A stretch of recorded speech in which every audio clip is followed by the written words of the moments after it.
Lee, that's embarrassing. All right, all right. We're here with casual conversations with the homies, with Tito, Guru, and Raymir on GRT Sports Network. Hey, everybody, we're here. Tito, Guru, say what's up. Woo.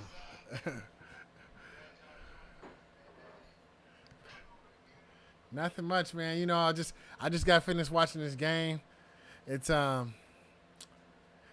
it's exactly who we thought they were.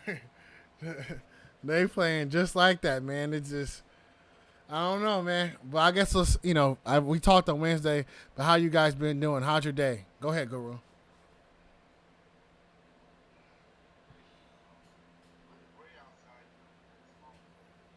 Yeah. What about you, Tito?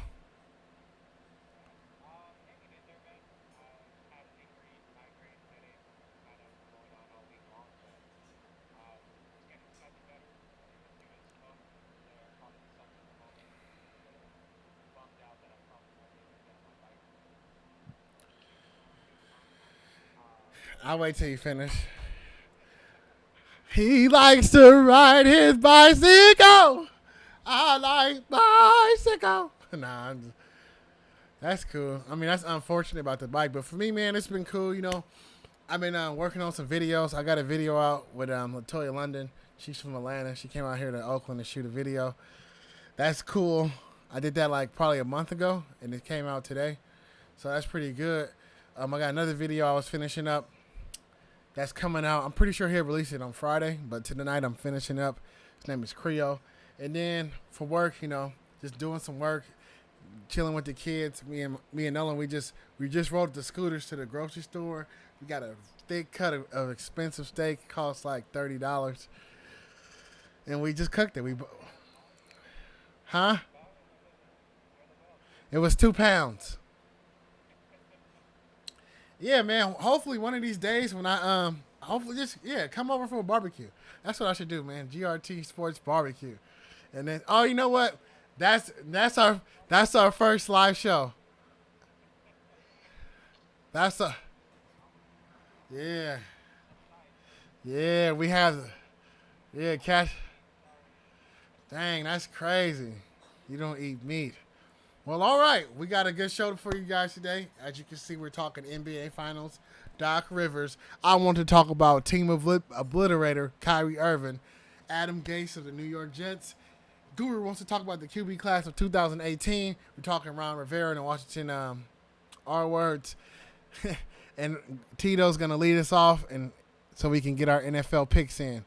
So first, the NBA Finals. The Lakers won the game 2-0. I mean, the Lakers won the game. They are up 2-0 in the series. Do you see any of these teams? Do you see the Heat's coming back? Basically, I think that's what needs to be asked at this point because I don't.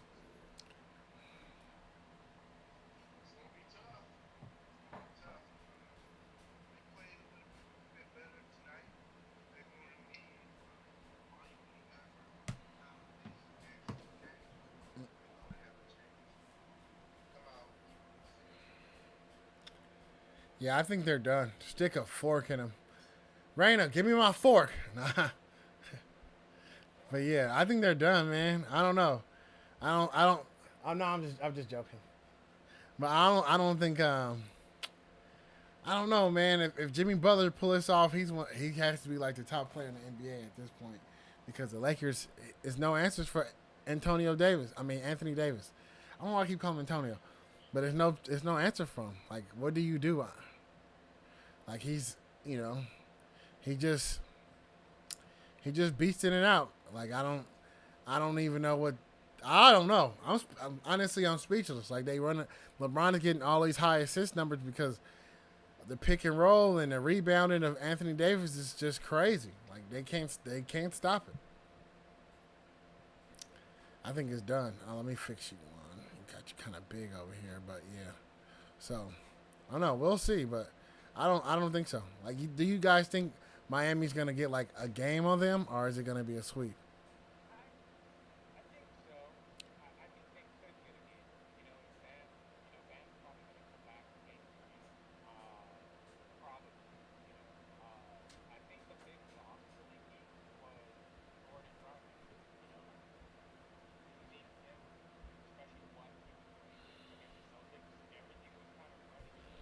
Mm-hmm.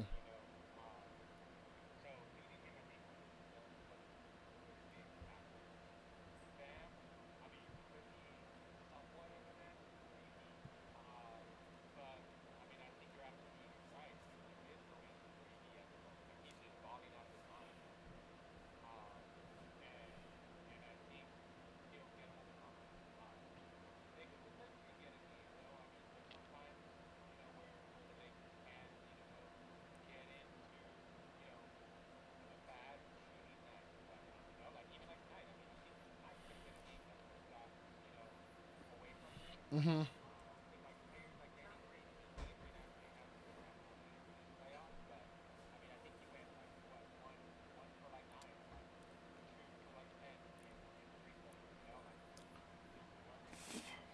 Yeah.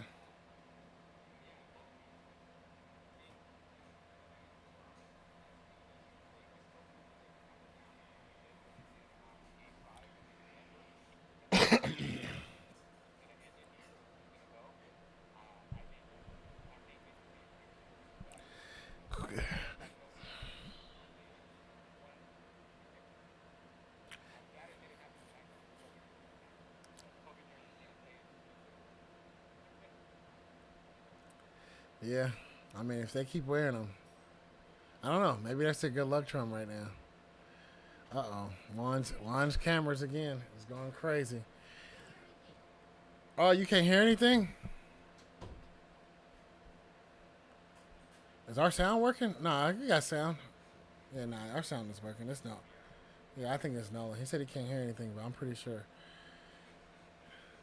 Oh, my mic is low. Huh. It's my mic is low. Huh. Okay, can you guys hear me now? Now it's good. Oh, okay. I had turned it like when I turned it down now, and now it's back up. But anyway, yeah, we'll see. What you think, Guru? Do you think Miami will sneak a game out?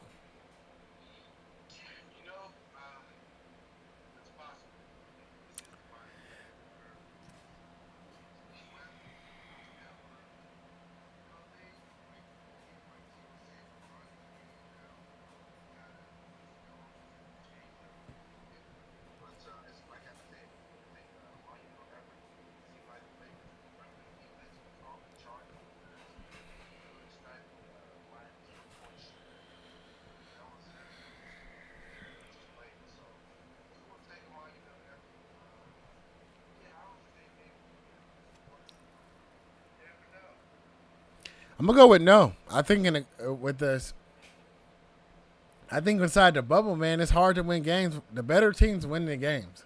That's how it's been going. Like the better teams been winning like each series. That's why the Nuggets made it to the Western Conference Final because they're the better team, and there's no crowd noise, there's no distractions. You kind of can really focus. That's why the three ball is going down at a higher rate. And if you're a better team, I think it's hard for you to lose a game inside the bubble.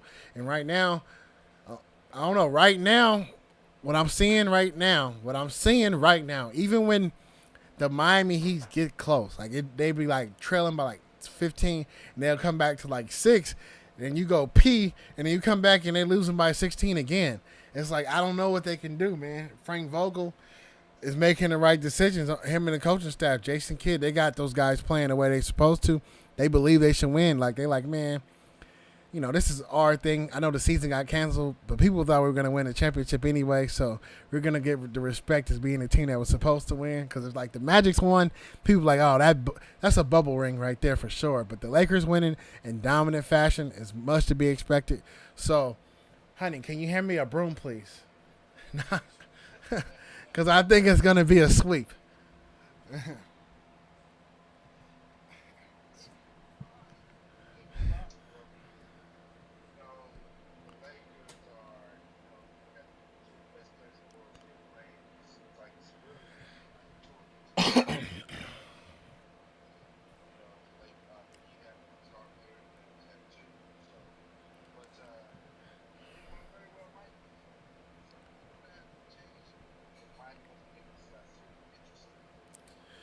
Yeah, get that proverbial fork and stick it in them because it's done. But game 3 on Sunday. So we'll see. We'll see. Maybe we might come after the game. If the Miami Heat win, if the Miami Heat win GRT Sports Casual Conversations with the homies, at least two of us will be on Sunday night. Hopefully, all three of us. But if Miami win, but that's how sure I don't think they're gonna win. So in NBA news, we all know that the 76ers offered a job to Mike D'Antoni, but they halted the brakes. Like, nah, you know what? Doc Rivers is available now. We're going to go with Doc Rivers. Doc Rivers, the head coach of the Philadelphia 76ers. It's talks should he blow up the team or should he keep it? But nah, I can hear you. Yeah, go ahead, Guru, though. Doc Rivers.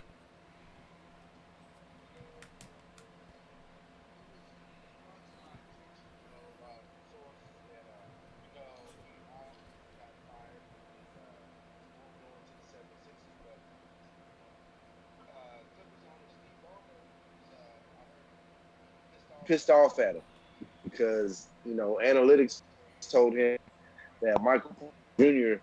should have chosen, and instead in that draft they chose Shy Gillis.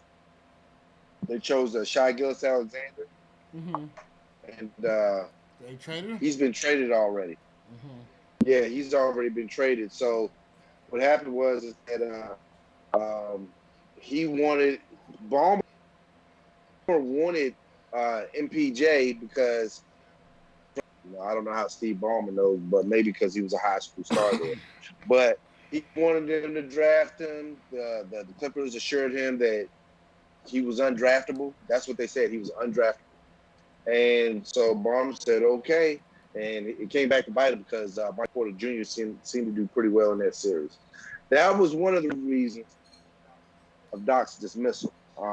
So Hey yo, Zabit, Guru, real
Wait, who went to the Clippers?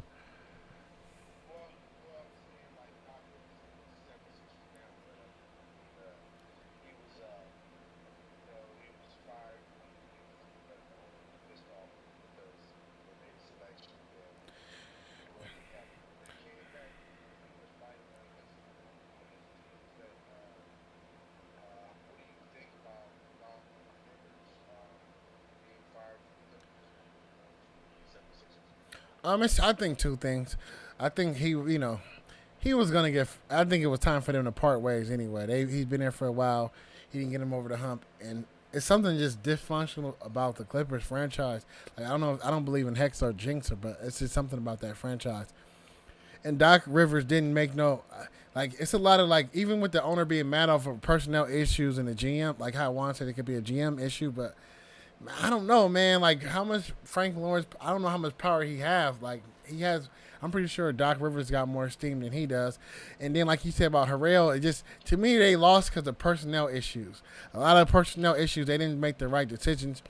They thought this one guy was going to get them to the promised land, and that's why I wouldn't have fired him just yet because he just only has 1 year with those guys, and I don't know who put the Bill Parcells anointment oil on Paul George, as if he's the type of player that can get you to the NBA Finals when he's never been there. So to me, they had a lot of hype with that team, and their mentals, like they had a lot of mental mistakes, a lot of mental like mess-ups, and a lot of guys just not playing like how they're supposed to play. And as a head coach, you got to corral that and get those guys on the right track. So I can see how he got fired personally. Like I can see how they want to part ways because the team was just wild, man. Like the whole low management, like the whole organization is setting themselves up for failure. Like no aspect in life where somebody was chilling and not working hard produce results. Like maybe if you're like, excuse me, a trust fund baby, maybe a sugar baby. But even with these sugar babies, we know what they have to do to get taken care of. They have to put in some kind of work. And the Clippers just thought they can do like chill, and Doc Rivers okayed it. Like I know Doc Rivers is not a horrible coach, but for you to okay and have that franchise like that, like Mark Jackson wouldn't do that. Like even Dane Tamley wouldn't do that. Even like there's a lot of coaches just like they tried to make a new norm and kind of do a little thing, and it just blew up in their faces. So you have to put it on something. You can't let go of Kawhi. You can't really let go of the players because they got money attached. And the easiest thing out that situation is let go of Doc. And like you can let go of Doc, man. They didn't respect the game, man. They didn't. The basketball guys didn't reward them because they didn't respect the game. And Doc is in Philadelphia. Same thing, man. I'm like, if he can corral those guys with like suspect attitudes and like not say character issues because I don't want to put that on those guys, but they kind of like how those they can't play together. Like it's hard for those dudes to play together to respect each other. And I don't know if Doc Rivers is the right one to do it, but he also could be that bridge to let them know like, hey, this is how you play championship basketball, or this is how you play better basketball. And maybe he'll build that team up. I don't know. Go ahead, Tito. You seem like you want to hop in there.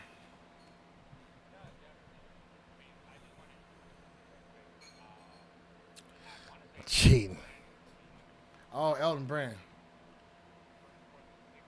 I think he is, right?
Exactly.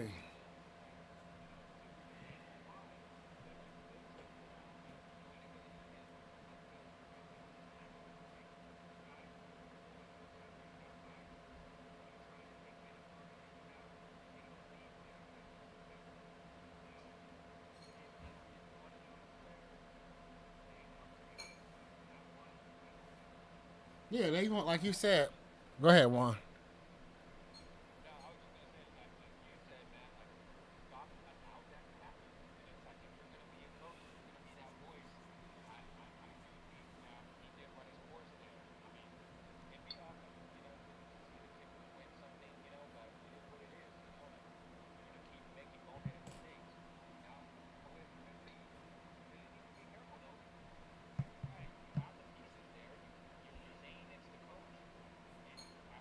You start asking, it's the players. I mean, you have somebody like Jimmy Butler. I mean, look at what Jimmy Butler is doing this time around, and he didn't want to stay there. You know, he definitely ghosted them.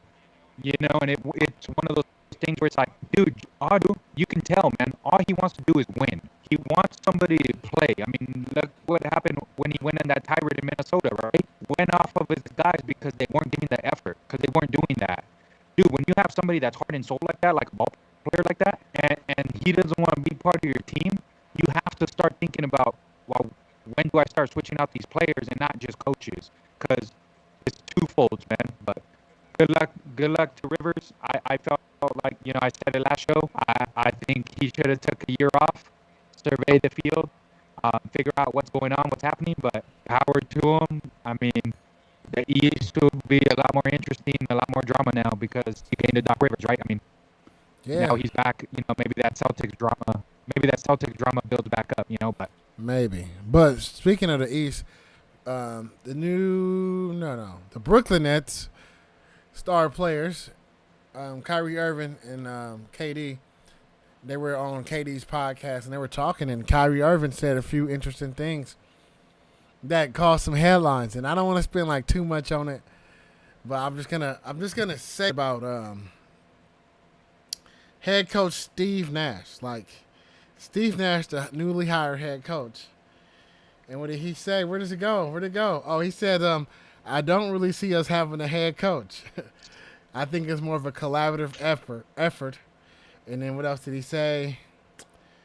Yeah, and then he continued to talk about himself and how he says, I want somebody to understand that I'm a human being first. I serve my community first, and then basketball is something I do every day because I love. I met Steve Nash at the 2014 Hall of Fame ceremony, gave him a hug. He seems like a good guy. I think having Steve Nash there and collaborating with our floor generals every day is gonna yield good results for our scores. Anybody can coach. I can be the coach. KD can be. He meant KD as he said you, but KD can be the coach. I'm gonna just say it. I think he says the wrong things, man. Kyrie should just be quiet. He should be quiet, man. I don't care how you feel about like a lot of things. Like my mom told me, man, you can have problems inside your house, but just let them stay inside the house and try to fix them. Like, you don't have to tell everybody everything how you feel and what you think. To me, I think he's disserving his team already. I'm not saying he doesn't respect Steve Nash, and he's not saying he doesn't disrespect him, but I don't know, for a head coach to say you feel like he's not a head coach really when he's like literally the head coach of the team, I think there's something into that. I don't think he should have said that. That's like saying I don't think Kyrie is the point guard of the Brooklyn Nets. Like, nah, he's the point guard of the Nets. That says it on his roster. Steve Nash is the head coach. It says it on the billing. It says it on all the flyers. It says it on the roll call sheets. So what do you think, Guru? I want to go to you first, Guru. Well, I mean, listen, Kyrie seems to be talking out of both sides of his mouth because after him and LeBron split apart, he was like, I really appreciate what it took to win once he didn't have it. And now it just seems like now he's, saying something else. Kyrie says a lot of things. He's one of those people that is very, very sensitive, and he wears his emotions on his sleeve, and been known to be a real asshole. Say it what it is, man. Say it what it is. I agree with you, Guru. So I'm not surprised to hear him make that comment. He just needs to focus on running his own franchise and leading his own team to a championship and worry about that instead of worrying about the guy that you and him work together to get a championship. Focus on what you got to do now. Tito Waver. Yes, sir. What's your thoughts on Kyrie and his comments? Man, no comment on Kyrie. No, I got plenty to say about Kyrie, man. Look, I'm more interested. Like, this was KD's podcast. Yep. Yeah.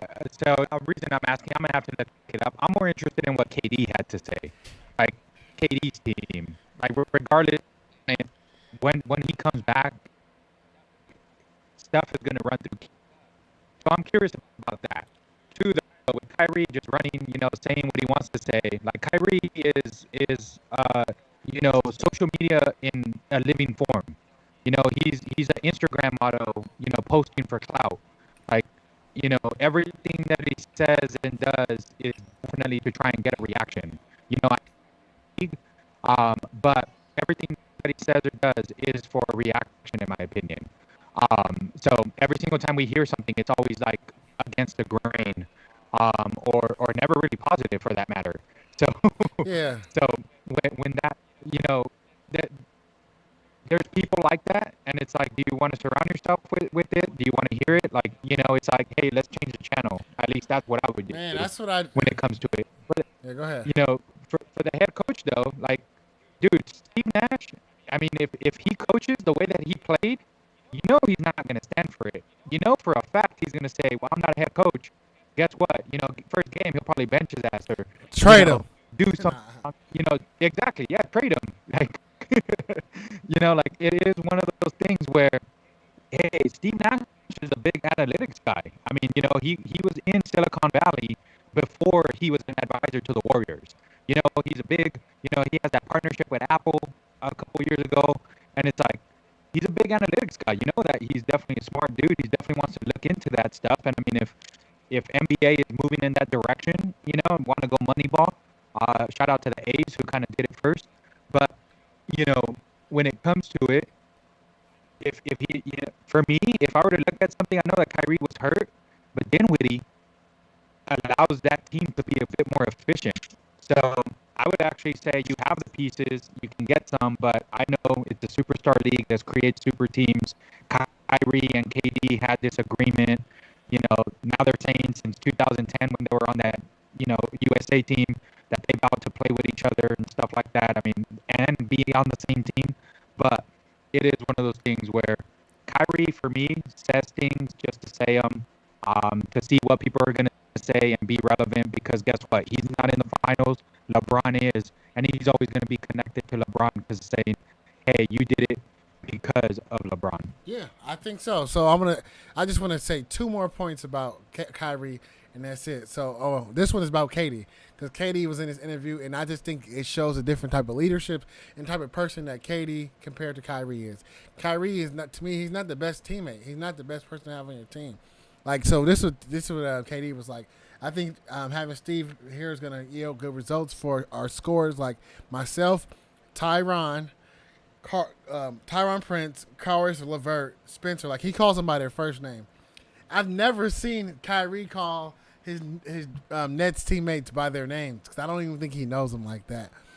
So I really think that's good. And also, it was some things about LeBron. Like, he didn't say LeBron's name, but he mentioned that KD is going to be the first person he ever played with in his life that he can depend on in a closing, in the the last shot of the game, like the buzzer beaters, and like the last minute of the game, he doesn't feel like he has to go to himself. Like, he finally in his career, of everybody he played with, he has somebody he feel confident he can just get a ball to. And I'm not saying that he's wrong, because we all know KD is a better scorer, a pure scorer, like shooter. He's better than LeBron, but to me, it's like the same thing, man. It's like Kyrie, you say you don't, you try to backtrack every time you say something. Like, after he said that, and they was like, wait, you talking about LeBron? You never respected LeBron to be there for you in the end. And it's like, he comes out like, nah, man. He puts on social media, stop trying to put brothers against brothers. And it's like, only reason why we don't think y'all brothers is because of you, Kyrie. You literally ruined the relationship and said you guys are not brothers. He's not like a father figure to you or whatever. You know, he's just another teammate. You wanted to get out of Cleveland because you didn't want to play with LeBron. And now people was putting you against LeBron. Like, nah, you started that. Like Kyrie, he gets on my nerves, man. Now I don't know if you can tell, and I don't bash nobody. And I was a big Kyrie fan, but to me, if a player wants to blow up his team for his own selfish reasons and don't want to look greatness in the eye and really try to fight for get championships and do things like that, and not want to put in a fight, and then want to prove a point by going to your own team and then making that team worse that you go to and obliterating that team, and then go to a new team and that old team that you just left made it further than they did with you in the 2 years that was with you. I don't know why. To me, it's sometimes in life when you have a book of cards and you have the thing that looks like a little leaf, you have to call a spade a spade. And let's call a spade on Kyrie, man. He's not the best teammate. He's not the best person to be around sometimes when it comes to teams. Like, I don't know him personally, and I know he's all about like what he wants to do in the community and stuff like that, and that's great. And I like the fact that he's like that. He's an ex-flat earther. So, I'm still salty on that. But at the same time, it's like, I don't know, Kyrie. I think it's you. I don't think it's nobody else. I think it's Kyrie. KD is the real leader of this team. Wait. And if they win and people start putting it on KD, he's going to be mad. Did you just say he's an ex-flat earther? Does he not believe the earth is flat no more? No, he doesn't. He said he went down a YouTube wormhole. If you could get convinced off of YouTube. Right? That was my hope, right, with Kyrie, man. That he was a flat. All right. He saw the light. It's Cool. All right, so we're going to switch over to NFL. NFL, National Football League. I didn't have it on here, but the Titans, quick hit, Tennessee Titans, game canceled. More people have COVID than Tennessee Titans. What you guys think is going to happen? Quick hit. Well, none of the games have been postponed until I think October. 7th. No. October. Yeah, 7th to 8th or something like that. So that's good. That gives them time to quarantine and get back. But it's definitely a pain to have to reschedule a game like that when everything is pretty much set. But they did anticipate the possibility of this happening, and so they're taking care of it. Cool. Tito, you got a different aspect. Go ahead, fantasy. Nah, it's good. a different aspect. Are they flat earthers too? No. No shade, Raymir. No shade. No shade. Plenty of shade.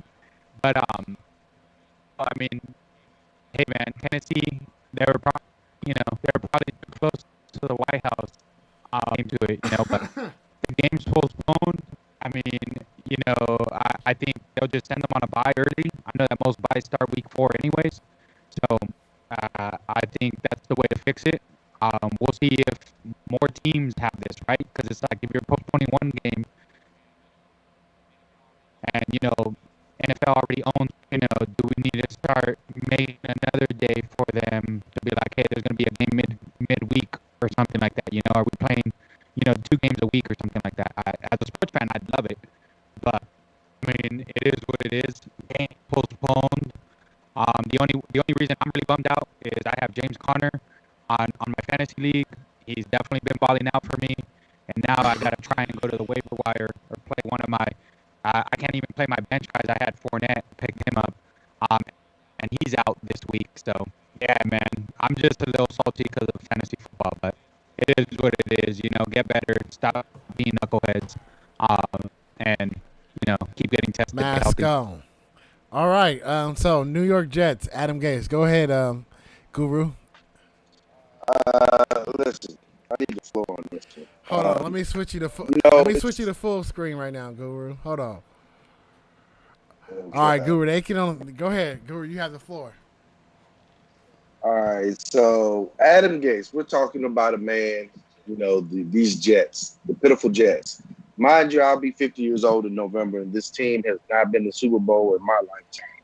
And, with Adam Gase, we're talking about a person who deserves jobs, and this man has seemed to failed up to a job. And let me explain why. Okay.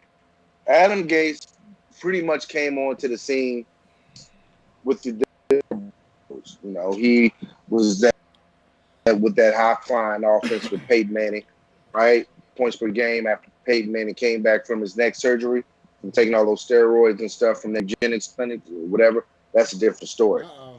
All right. Shots fired. So when he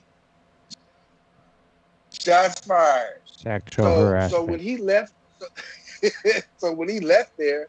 Adam Gase left there after Peyton, fell off the mat. People gave that offense and that 38 points a game. So he went to Chicago in 2015. All right, when he went to Chicago, he acted to put that offense up there with Peyton's. Guess where that offense was? So he moved them the year before he got there from 21st. Guess what? He moved the needle to that offense to 21st. It didn't move the same rate, okay?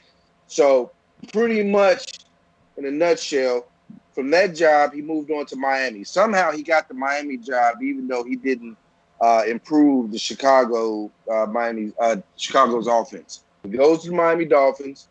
He gets fired. Bottom line, his offense has been the 21st. It has not done better than the 21st since the 2000 season when he was with the Broncos and Peyton Manning. The person who staked his reputation on this guy. Le'Veon Bell, we're supposed to be told that he can't run anymore. Well, guess what? 68% of his runs are on the left tackle or on the right side of the tackle. They're not using him like they used to. Le'Veon Bell is a receiving running back. So he... Guru, hello? Excuse me. Yeah, go ahead, Guru. Go ahead. Devontae Parker with the Dolphins, Ryan Tannehill with the Titans, and Kenyon Drake with Arizona Cardinals. They're all having better years without Adam Gase. So what's the moral to this story? Adam Gase has to go. Their schedule isn't looking any better going forward. I don't see a game where they can win. And this guy is taking the place of many qualified coaches who want a job. But watch, they're going to go out and hire a brother, as usual, give him the shittiest job, the most miserable, losers franchise, and expect him to come in and clean it up, which is going to happen. But for right now, Adam Gase, this game last night was a mess. He didn't seem to have an answer for anything. His left tackle who was injured. You used him as an emergency tackle. You injured. Guess what? You made the injury worse. So he's not going to see him for the rest of the season. So this is what I say. Adam Gase is one of the most horrible coaches. I'm tired of this nepotism in the NFL where coaches are getting hired by their buddies on reputation. Not only that, he got the GM job. So, this is what happens. This is what happens when you hire people based on name, nepotism, friendship, whatever you want to call it. This guy has not proven anything since he's left the Denver Broncos, and it shows. And I don't root for anyone's failure, but a man's coaching ability is what it is. Adam Gase's skill set is what it is as far as an X's and O's guy, as far as a leader of men, young men, into battle. He is not that guy. That's all I got to say on him. He's a mess. And you know what? Hold on.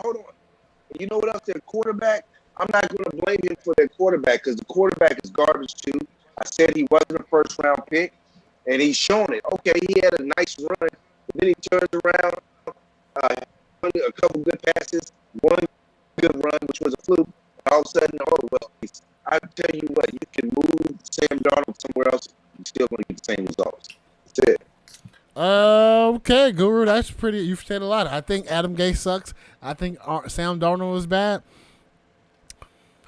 But just like our next quarterback we're gonna talk about later, I think the head coach and quarterback relationship has to be good. And once you get one of the stinkiest head coaches in the world in Adam Gase, I don't know how much good of a quarterback he's gonna be.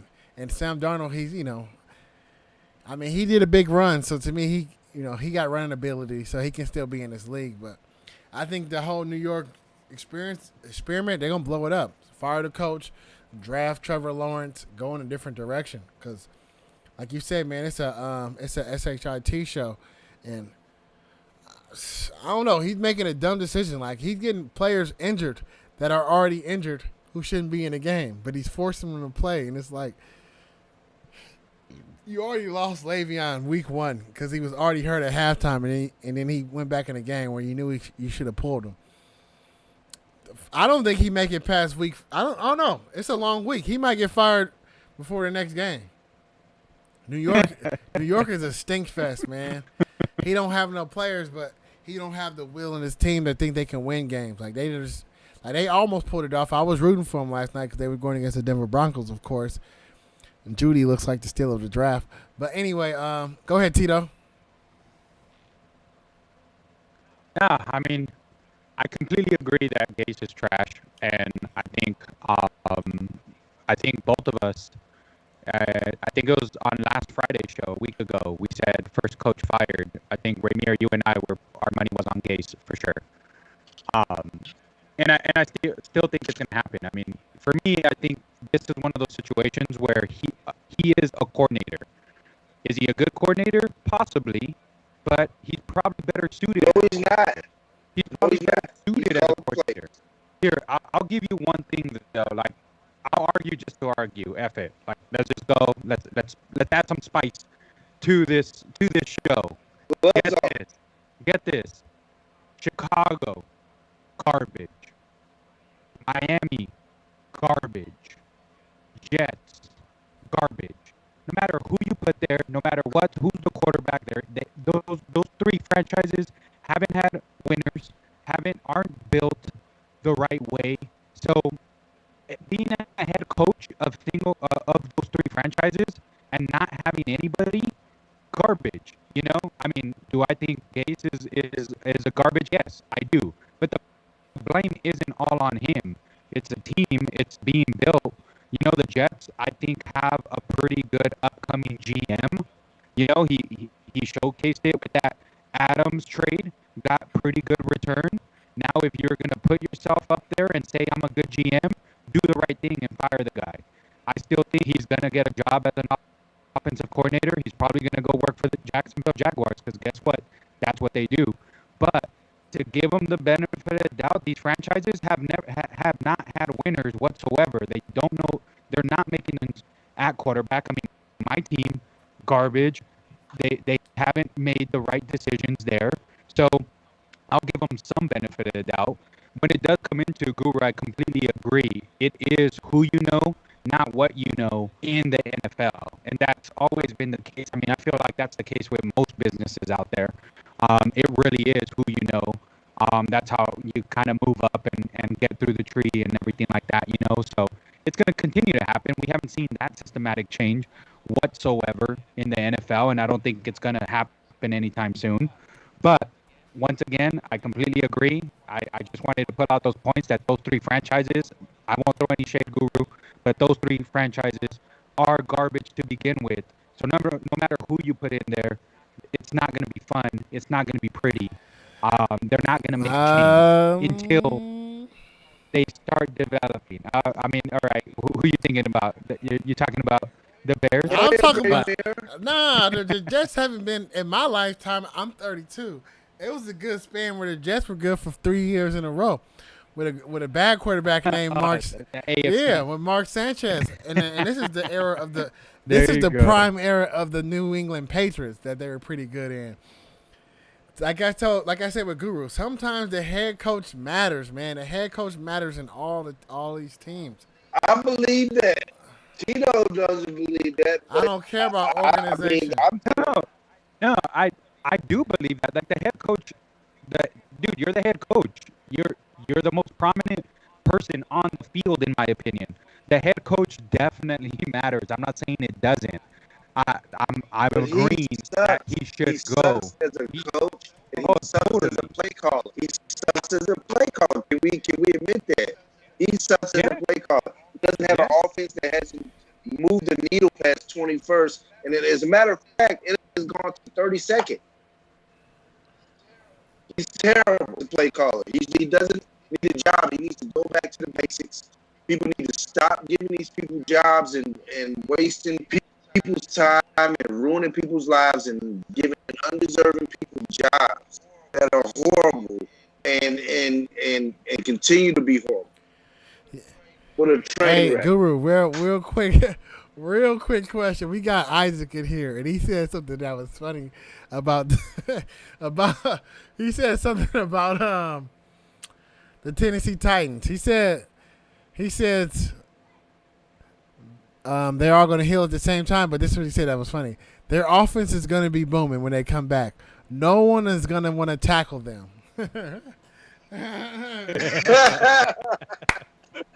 Dang, 300-yard rushing. Five, I was about to say he said, 500 yards. he said that's the first NFL team to get 1,000 average. He has 4 rushes and he's averaging 100 yards per play. That's crazy. That's funny. But I don't know. Organization and culture, that does mean a lot, but sometimes the head coach can change that. Like, that's how all these winning franchises become winning franchises, when the right people get in there and change it. Like Seattle has been a weak franchise. Then Pete Carroll got in there.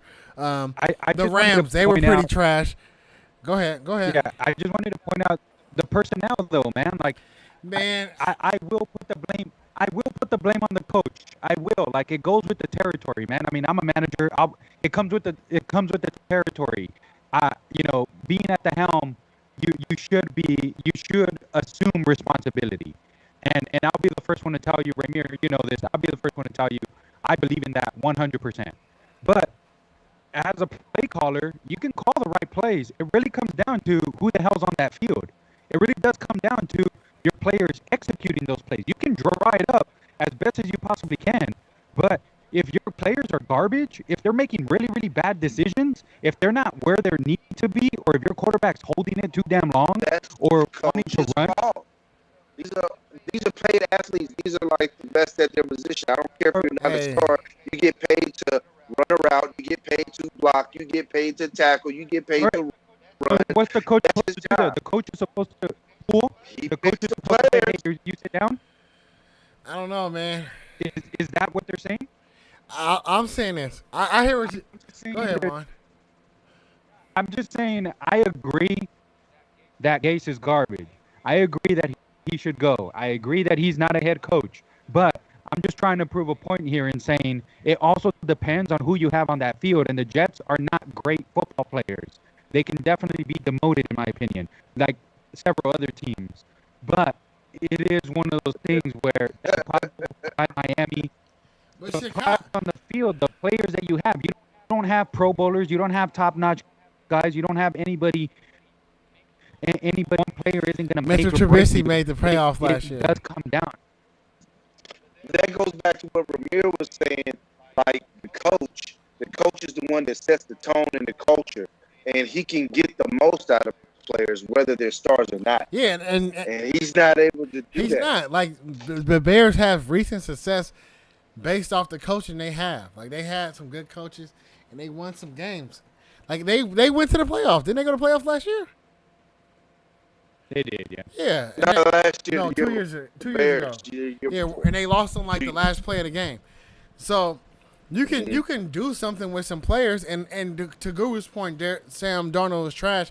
I don't think Sam Darnold is that trash. To me, you don't know, because he literally had Adam Gates as his head coach the whole time, and Adam Gates is a horrible coach. So I don't think Sam Darnold is bad. Like, to me, if a player can show glimpses of being a good NFL quarterback, he's okay, but he needs to be brought to that level, quote unquote, as like an offensive guy Adam Gase is supposed to be. He's not bringing them there. His players don't like him.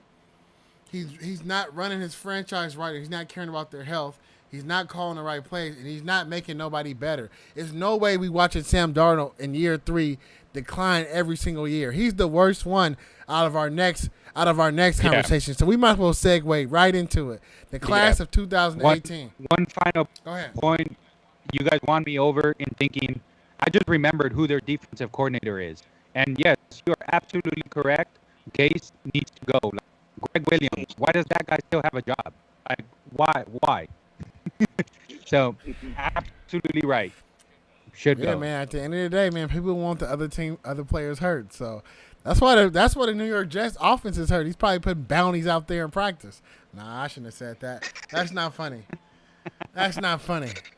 But it's funny and true. All right, class of 2018. Go for it, Guru, and list out the quarterbacks too. Okay, so the class of 2018, they said that was a phenomenal class. We're going to leave that open to judgment. I don't really think so, but we're going to go with the 2018 class of Baker Mayfield, Sam Darnold, Trash. Josh Rosen, Trash. Lamar Jackson, and that's it. No, I think I'll leave Josh Allen. No, it's 5 of them. It's 5. 5 of them. So Lamar Jackson, Sam Darnold, Baker Mayfield, Josh Rosen, and Josh Allen. Yeah. Remember Josh Rosen? Yeah, so that was it. So the only thing I got to say about that real quick, and y'all can touch on it, is like the pressure that is put on someone who wants to be great.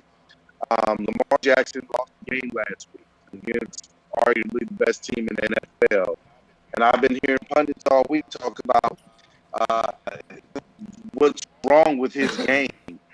And if you look at his game, like, first of all, he's doing pretty good for that draft class. I mean, the man he's a one-time Pro Bowler. He's already a one-time All-Pro. You know how hard that is to get an All-Pro. But my whole thing is, people shouldn't be so quick I'm going to be his champion on this. I am not going to be hard on Lamar Jackson. I don't care if he loses 4 games straight. I don't expect that to happen. But my God, can the man lose a game? It just seems like a man with a 21-6 record should be cut a break when he has a bad day at the office. I mean, Sam Darnold is 11-19. Baker Mayfield is 14-18. Josh Allen, we don't even have to talk about Josh Rosen. So it's like, and it seems like when Baker, it's like, oh, we talk about Baker. Oh, it's a shootout with the Cowboys. He's garbage, all right? They shouldn't even be promoting him like that. He hasn't done anything to earn it. He's loaded with talent. It should be a good game because of those reasons. My whole point is your quarterback has to be good, in spite of the team that he's chosen to lead. Lamar has done that. The Ravens were nothing before they were sinking, and so that's what I got to say about the 2018 class. Like, this year is a year where on their 3rd-year deal where they can get the big contract. Lamar Jackson, Josh Allen seem like they're in line for that. What do you guys think of the 18 class of QBs, where they're at right now, and where do you feel they're going to go in the next year or so as it pertains to the 5th-year option on their contract? Tito, you want to go first? I'll go first. Cool. I'll hop back in here because this is my class of people I like to talk about. Lamar Jackson, he's gonna get paid. I don't think he has to worry. Like, people come. Like I said earlier, I don't think people are necessarily bashing him for losing this game, but it's like he lost 6 games, but a lot of them, the majority of his losses come to this one team. So they're gonna if you lose 2 games out of 6 to like the same people, they're gonna bring it up there. Like, he's a great quarterback, but to me, it's like, man, if you can't beat the KC, if you can't beat the Chiefs, it's kind of giving me Peyton Manning, Tom Brady vibes right now. Peyton Manning was the poster child for the NFL, and he was good, he was great, but every time he faced the Patriots, he just couldn't get over that hump. To me, right now, it's looking like Mahomes. To me, it's inevitable that Lamar Jackson, he's going to win the Super Bowl if they keep playing as good as they are. They don't really have that much receivers. Their number one option is his tight end. They should sign Antonio Brown, but that's another conversation. I don't know why he doesn't have a job. But anyway, he's fine. Sam Darnold, I'm gonna just sum it up to this, and this is gonna be really what the whole thing of drafting the quarterback is about. It all depends on the people around you, and by that I mean the coaching staff. Baker Mayfield, bad coach. He's a bad player, but he gets bad coach. Josh Rosen, bad coach. Sam Darnold, horrible coach, is the worst out of the bunch. Who would have thought? They were saying he was potential number 1. He's the worst. He has the worst coach. Josh Rosen, bad shake it coach. Because, not Josh Rosen. I already said him. But Josh Allen, a good coach who believed in him, ran with his system like how he was, and now he's flourishing and growing within that system, and he's showing to be a good quarterback. John Harbaugh, the best coach out of all those 5 who drafted in that round, he has the best quarterback because he did what we're going to talk about later, another quarterback that Guru and Tito's going to dispute. But I think some of it goes with the head coach, and sometimes you have to make the right plays, but sometimes you have to make the right plays for the quarterback. If the guy's your guy and you believe in him, like I'll be a man first to say, and I'll admit that when Lamar Jackson was drafted, I didn't expect John Harbaugh to switch up his offense. Raina Nola, be quiet. I didn't expect him to switch up his offense like how he did. Like he switched it up.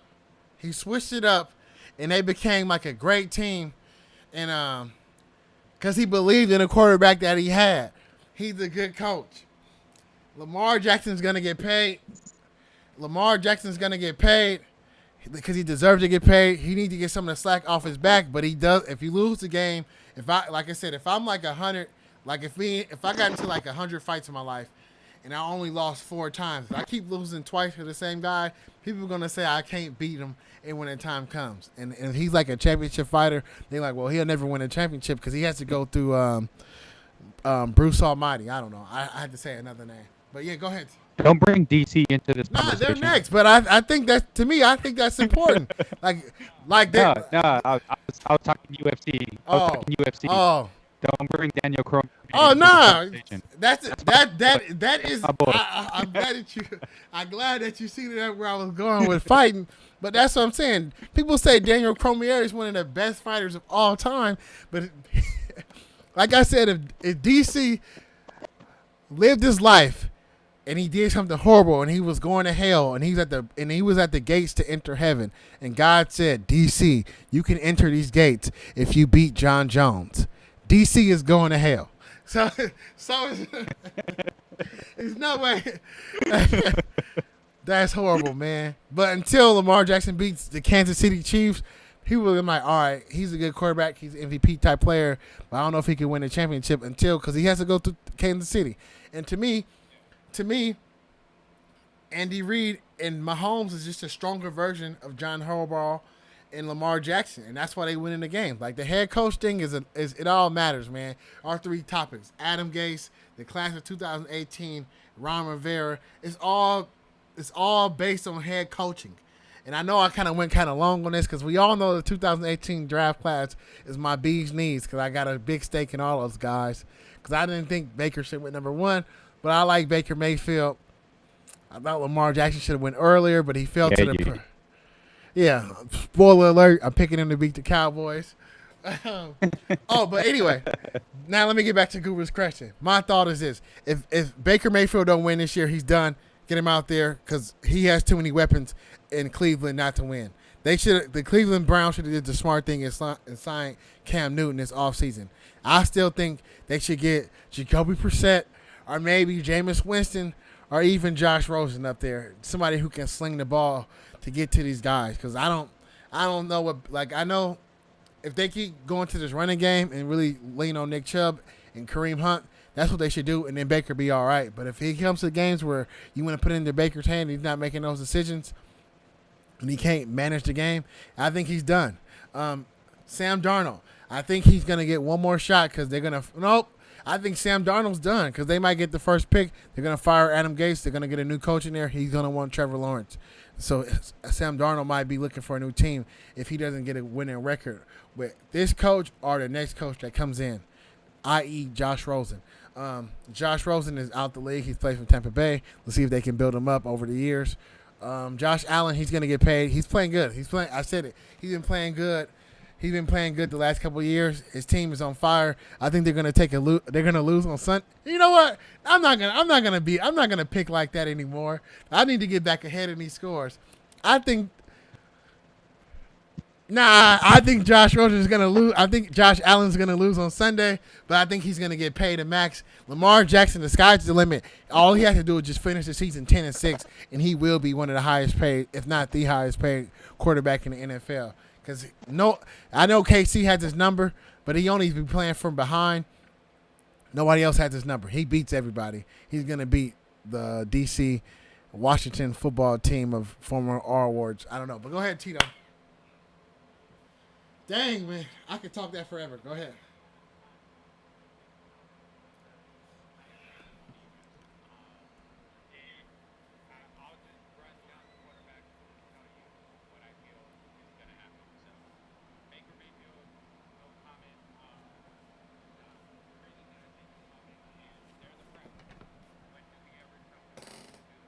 Um, so I feel like he's gonna keep his job.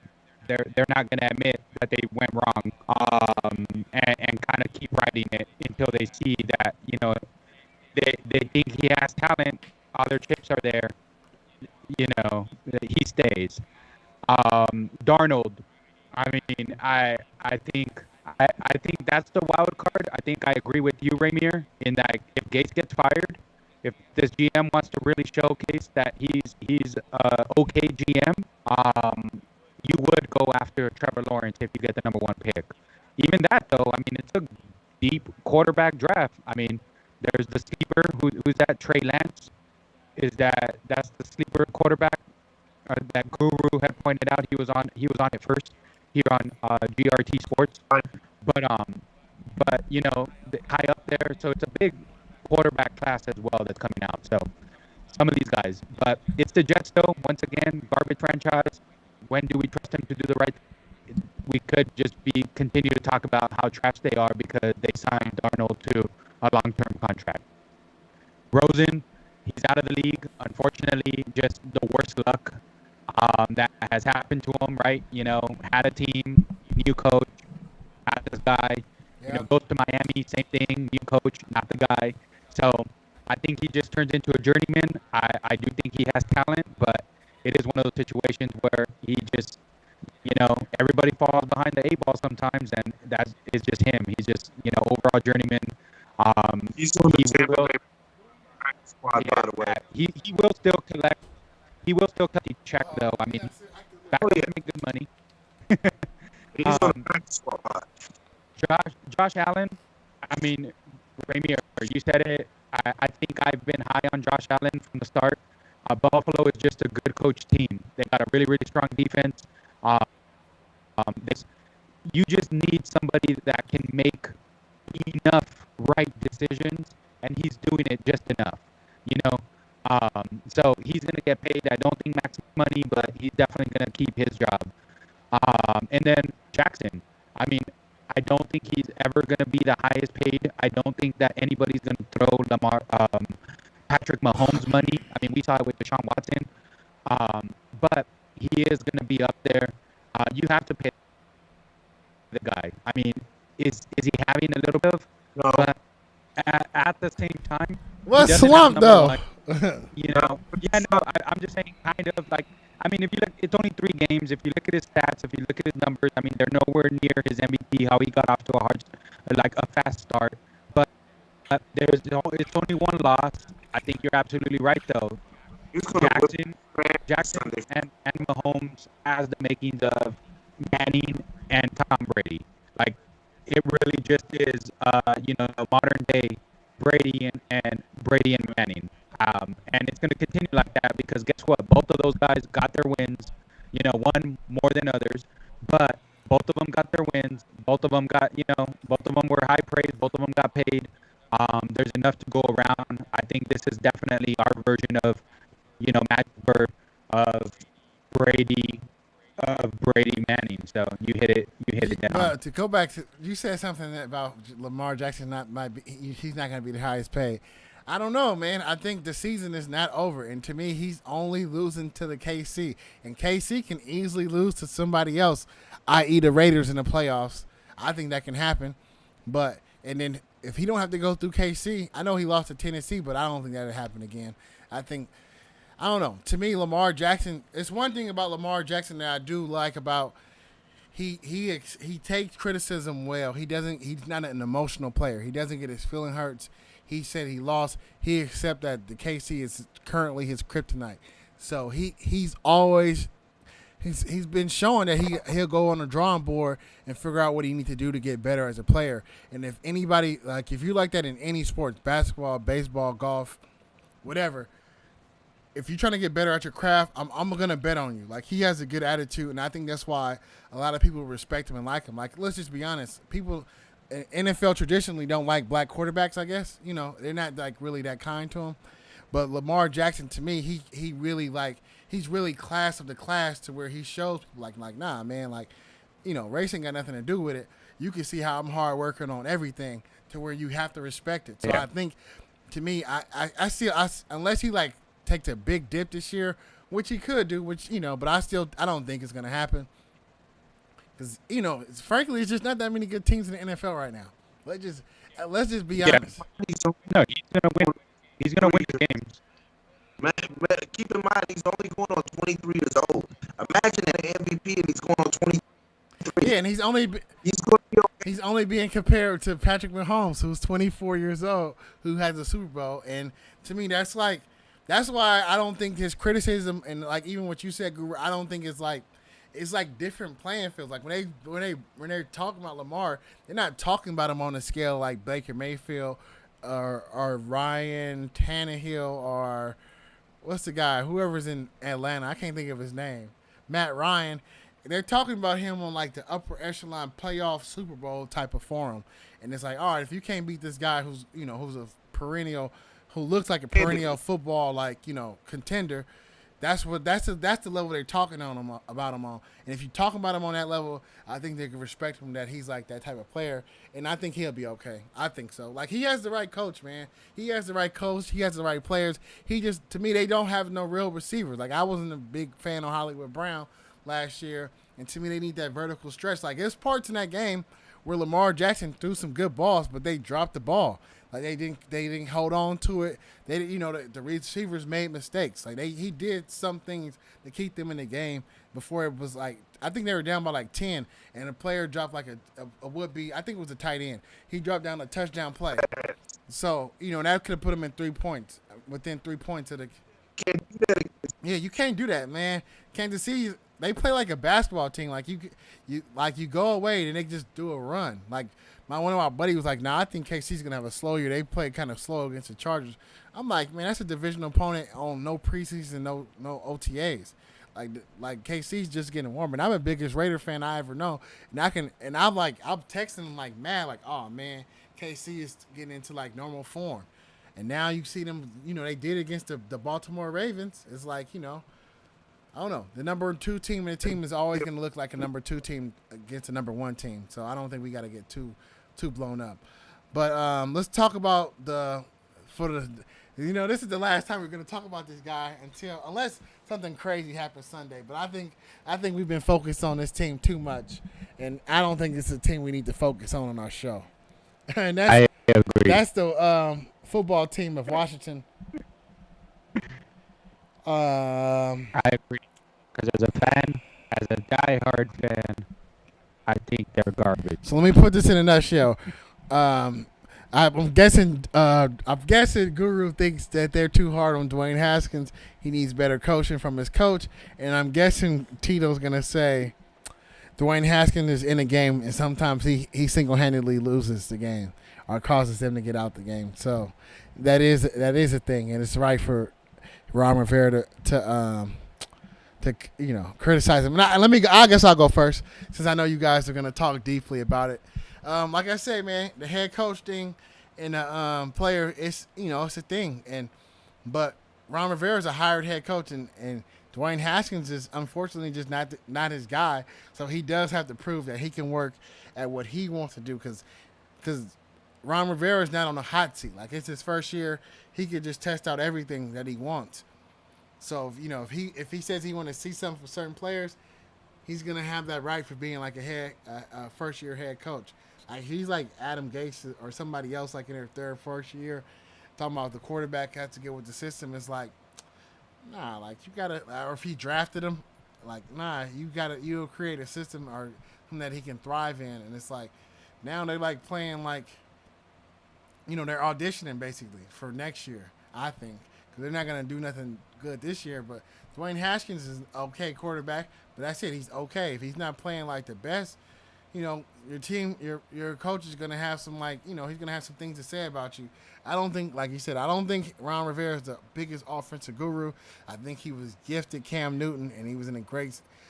Cam Newton was, like I said on Wednesday. Cam Newton is a great player, so he can match that. And Ron Rivera is not a bad coach. Ron Rivera is a great defensive coach, and that's what he. And if you look at the Washington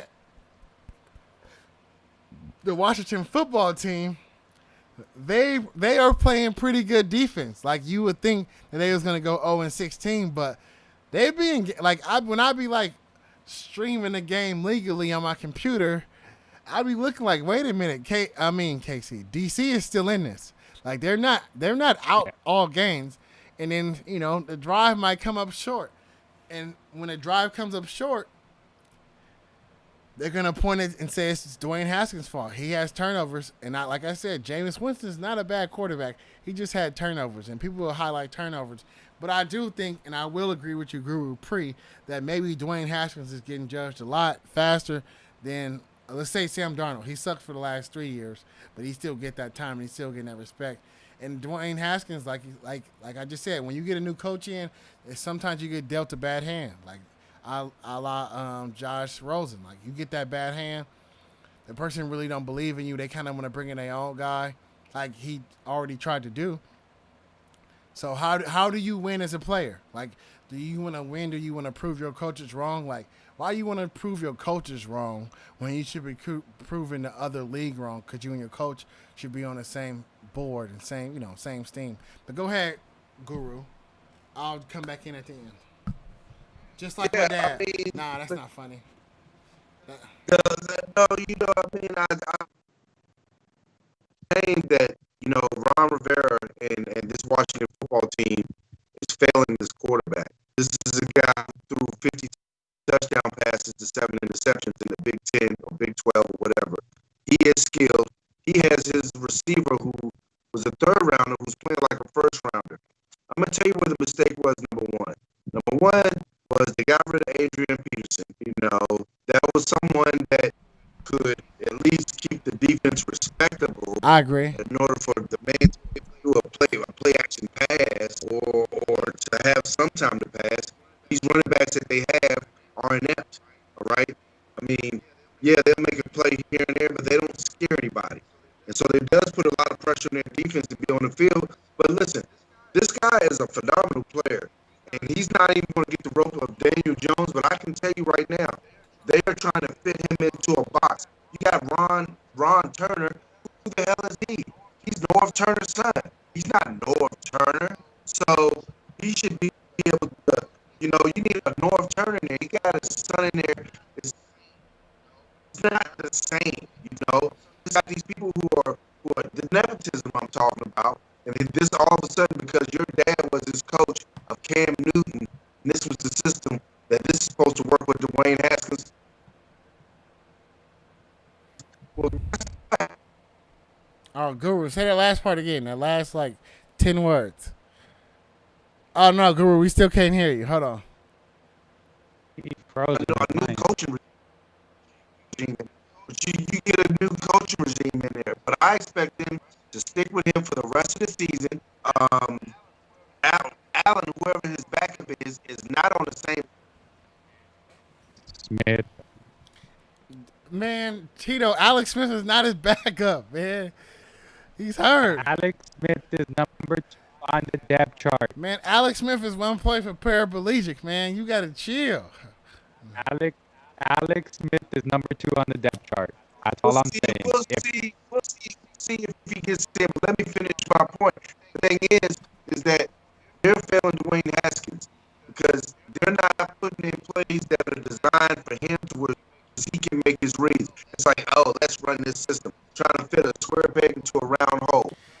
You got a defensive coach and you got a subpar offensive coordinator. That's the facts. All right. This man deserves better, and he deserves a full 16 games. He hasn't even played a full 16 games. They're already talking about ditching a first-round pick. That's not a very smart investment. That's all I got to say right now. Go ahead, Tito. Definitely. I mean, we are seeing two different completely things, in my opinion. Like 100%, we're seeing two completely different things, because I wholeheartedly agree that this is Ron Rivera's guy.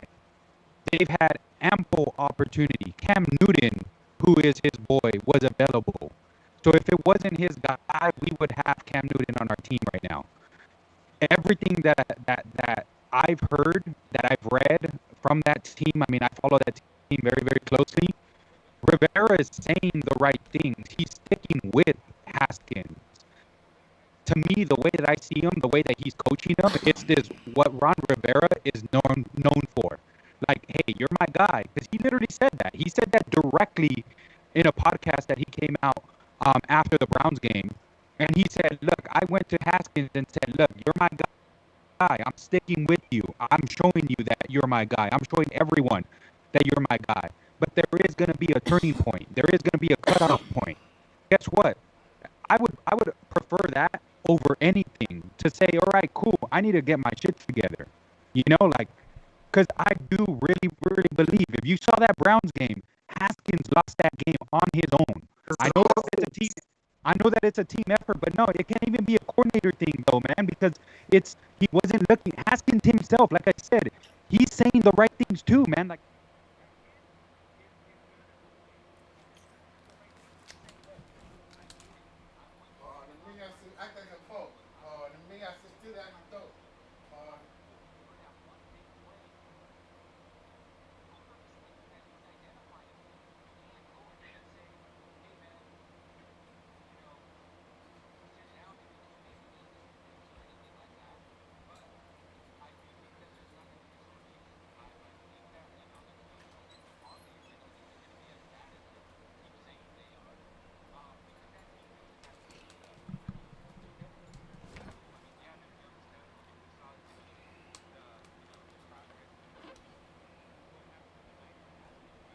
that young defense, you keep drafting on the defensive side.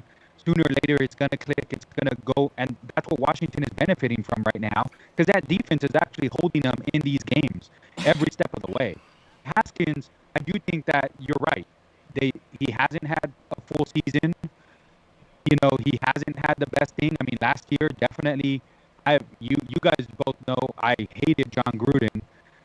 So Hey, Jay Gruden, relax. Jay. Let's go, Jay. Relax. Don't talk about our Gruden, boy. you know? My boy. I don't even want to say that name, right? But it's like, I hated Jay Gruden, and it's like, he didn't do service. What I do think, that's why I say that I think we're watching two different things, because I really think that this is their guy. Like, you guys, Kyle Allen, yes, he was with them in Carolina, and yes, he played last season because Cam Newton got hurt. But Kyle Allen's number 3 in the depth chart. Do you really think that that's his guy, when Alex Smith, who is coming back from a horrific, injury, I know, just got cleared, is already stapled number 2? If something happens to Haskins, I guarantee you we will see Alex Smith in a you can't football put Alex game. Smith in a football game. But that's just the nature of it, man. Because it's like, look, they're practicing. The stout defense, if he can take their hits, then guess what? He might be in a snap or two. But then again, we might see a snap or two. But it is one of those situations where all I'm saying, man, is like, look, if you're going to single-handedly make bad decisions, Ron Rivera is the type of coach that's not going to sit around and say, cool, if I got something, if I have players that are playing at a high level, I'm going to want to go ahead and see what I have there too. So that's all I'm saying, man, which is like, I do think that they're going to stick with Haskins for a bit. It's just he can't make these boneheads don't think that coaching staff, I don't think, from all the culture, from all the preaching that they've been saying, I don't think they're going to stand for it. But That's all I'm saying. I'm not saying, hey, Haskins is garbage or anything Nah, like that, because I agree. Tito, I think you brought an interesting point that I didn't even think of, but it could be tough love because, he is playing for the team, and they didn't have the offseason that they needed, and I think Ron Rivera, he knows that, and he don't want to put Alex Smith in there with that leg. Like he had to have that sleeve on, that leg sleeve. It looked like he got one of my legs on his body. Haha, you get that one? It's black. But yeah, I don't know. Dwayne Haskins, this is his tryout year. To me, he's gonna get a year. Who are you gonna switch to? Like, I think you kind of try him out. You kind of win some games with him. Yeah. No preseason, no, like as a quarterback, that's even more difficult. Yeah, so I think that's why he's getting his chance. To me, I know the NFL is changing. He's got to play better. Like, tell me that in my office, like, let's sit down and talk together. Don't tell the media that, you out there, like, throwing me under the bus because of a performance. You gotta see, right. You gotta see how Haskins reacting to this, though, man. Like, if you read some of Haskins' comments, they've all been positive, man. They have all been, hey, like, I really do think it's a tough love situation. I really feel it's to their quarterback, though. I don't see other coaches doing that to their quarterback, and I don't think that it's.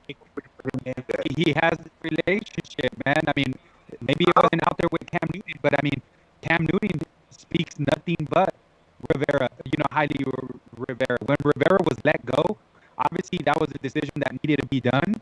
But they're saying, the whole room was crying, is what was coming out of Carolina, right? Saying like the day that he got let go, it was like everybody was emotional, and it's like maybe that's just how he is, man. Maybe he's a well-respected guy. Everybody has speak highly of him. Like maybe that's just what runs, and it's just different. We're seeing a different side of it because guess what? Washington is in the spotlight, not only because of the name, because of the owner, all of that stuff. Like this all started with already being in the media. It was going to play out that way, one way or another. There's so many people that are invested in Washington. You know that, man. I mean, you're from the area. Like people, out on the West Coast, I don't think people realize how big of a fan base Washington actually has. It is one of the prominent fan bases out there. So they're going to care about what's happening, what's going on. So although it seems kind of wrong, dude, I'm telling you, that's why I say, like, we're probably seeing this two different ways because he's saying some stuff that people will probably be like, hey, man, like, chill.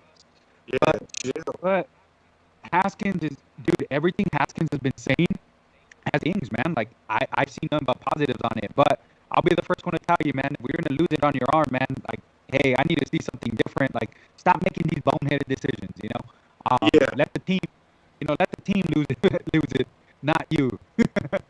I want to see Rivera get off to a good start, and I want to see his coaching skills to his fullest, and I want to see Dwayne Haskins do well too for the fan base back there. So we'll see. They all right. They in the NFC East, man. Yeah, it's the last time we're talking about this. Place. Thank you, Dallas. We're tied for first. Yeah, Dallas is playing trash. The Giants not going nowhere. All right. All right. Before we get into our picks, I don't know what the scores is from last week, but I think we all had bad weeks. We'll probably, I don't know. We'll recap it. Maybe we'll get up early Sunday morning and we'll talk about our Sunday games. But I just want to say quick hits. I still want to say Carson Wentz is trash. Jared Goff was the right choice at number one. Nobody can tell me different. Jared Goff is learning. He's ascending. And Doug Peterson and even though we talk about head coach to QB relationship, Doug Peterson has won without Goff. And never mind. He was winning with Goff. To me, this might just be Goff. It might just be Goff. I mean, not Goff. Carson Wentz playing trash. It might just be Wentz himself. What else? What else I want to say? The Raiders went out in public. I already said that on Wednesday. I don't know. One of my buddies wanted me to talk about this real quick. He was saying if Derek Carr struggles on Sunday, do you pull him now and stick Marcus Mariota on there since the Raiders will be 2-2 if they lose on Sunday and not too far out to be a playoff team, seeming that nobody had OTAs. If they go 4, they go 2-4. I'm hoping that Marcus Mariota. I don't think the Raiders are going to go 2-4, but let's just say hypotheticals. If we do, Well, of let course me you put. got. No, what? I'm looking. I'm just being honest. Like they're not gonna. No, you mean tell me they're gonna lose 3 straight games? Get out of here, Guru. We'll talk about that in the picks. But let me put on my hat here, my hypothetical hat. So if the Raiders go 2-4 and they switch to Marcus Mariota, I'm hoping Marcus Mariota was inspired by the team he was on last year, seeing a guy coming in when he was 2-4 and taking him all the way to the playoffs, and just that'd be so much. That'd be so sweet. He comes in for the Raiders and he plays great. Because let's be honest, man, the Raiders is good, but we're just a one-trick pony right now. It's really 2-trick pony. We have Darren Waller and Josh Jacobs, but Josh Jacobs get hurt and they triple teaming Darren Waller, and we not going nowhere else with the ball right now. Come on, Guru, get up. Ruggs is always hurt. I like Ruggs, man, but. Like I said on draft night, I thought Jerry Jeudy was the best receiver, and I thought DC Lamb was trash, and I still think he is. Jared, I don't know how many catches Ruggs have on a season. Does he have 0 right now? Let me see. Ruggs has 4 catches for 57 yards. Yeah. Dang. Here's Targets. Mayock and Gruden draft for position, and they're very, very high on Renfro. If you draft Judy, you don't have a Renfro. So that's the only reason that I think they went with Ruggs. It came down to what type of receiver it is. They needed an X receiver. They didn't need the Y. Yeah, I guess. I'll say Go ahead. No, I was gonna say, like, to me, and I'm gonna be honest, this is gonna play out. I really feel like Henry Ruggs is the third is he's like the 6th best receiver. Like, We're gonna get to our NFL picks now, everybody. Renfro is better than him.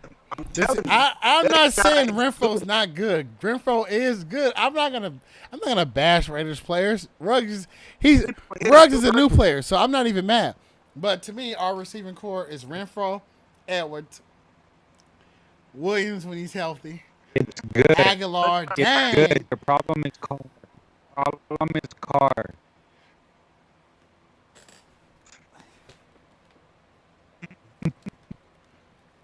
What, Tito? Why are we even talking about that right now? We had a great show. Like, we literally been on for more than an hour, I think, at this point, and it's been flowing. You brought up the Raiders, man. You brought up the Raiders. We didn't have to get into it. Nah, I'll admit. We've gone the whole show not talking about the trash ass Cowboys, but you had to bring up the Raiders. Let's get into our NFL picks, man. Let's get into our NFL picks. Go ahead, Tito. Come on. Set us up. Let me get my notepad out. Let's go. We'll have updated Alrighty. scores next Hopefully week. My internet's all right, man. But let me get the notes out. Hopefully my internet's all right, man. You guys were cutting out ever so slightly, but alrighty. So for the early games we have versus Chicago. Indianapolis is favored by 3. I'm going Indianapolis.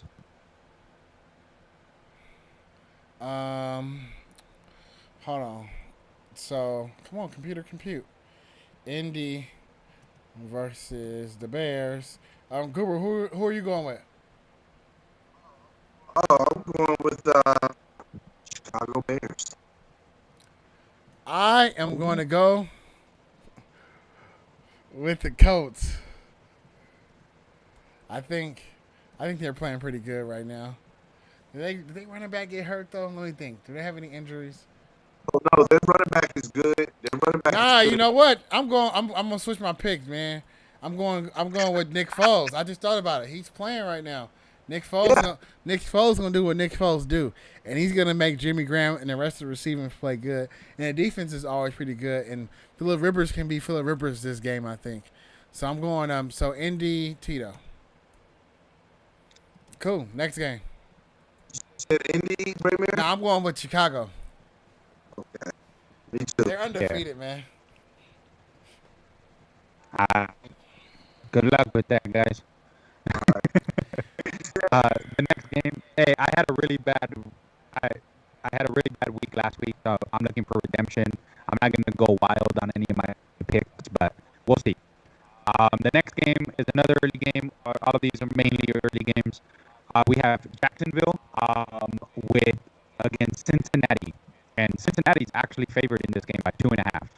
Who do you have, Guru? I'm going with Jax. Oh man, this is a tough one. I'm going with Cincinnati. I think they might be due for one. Carson Wentz. Damn it.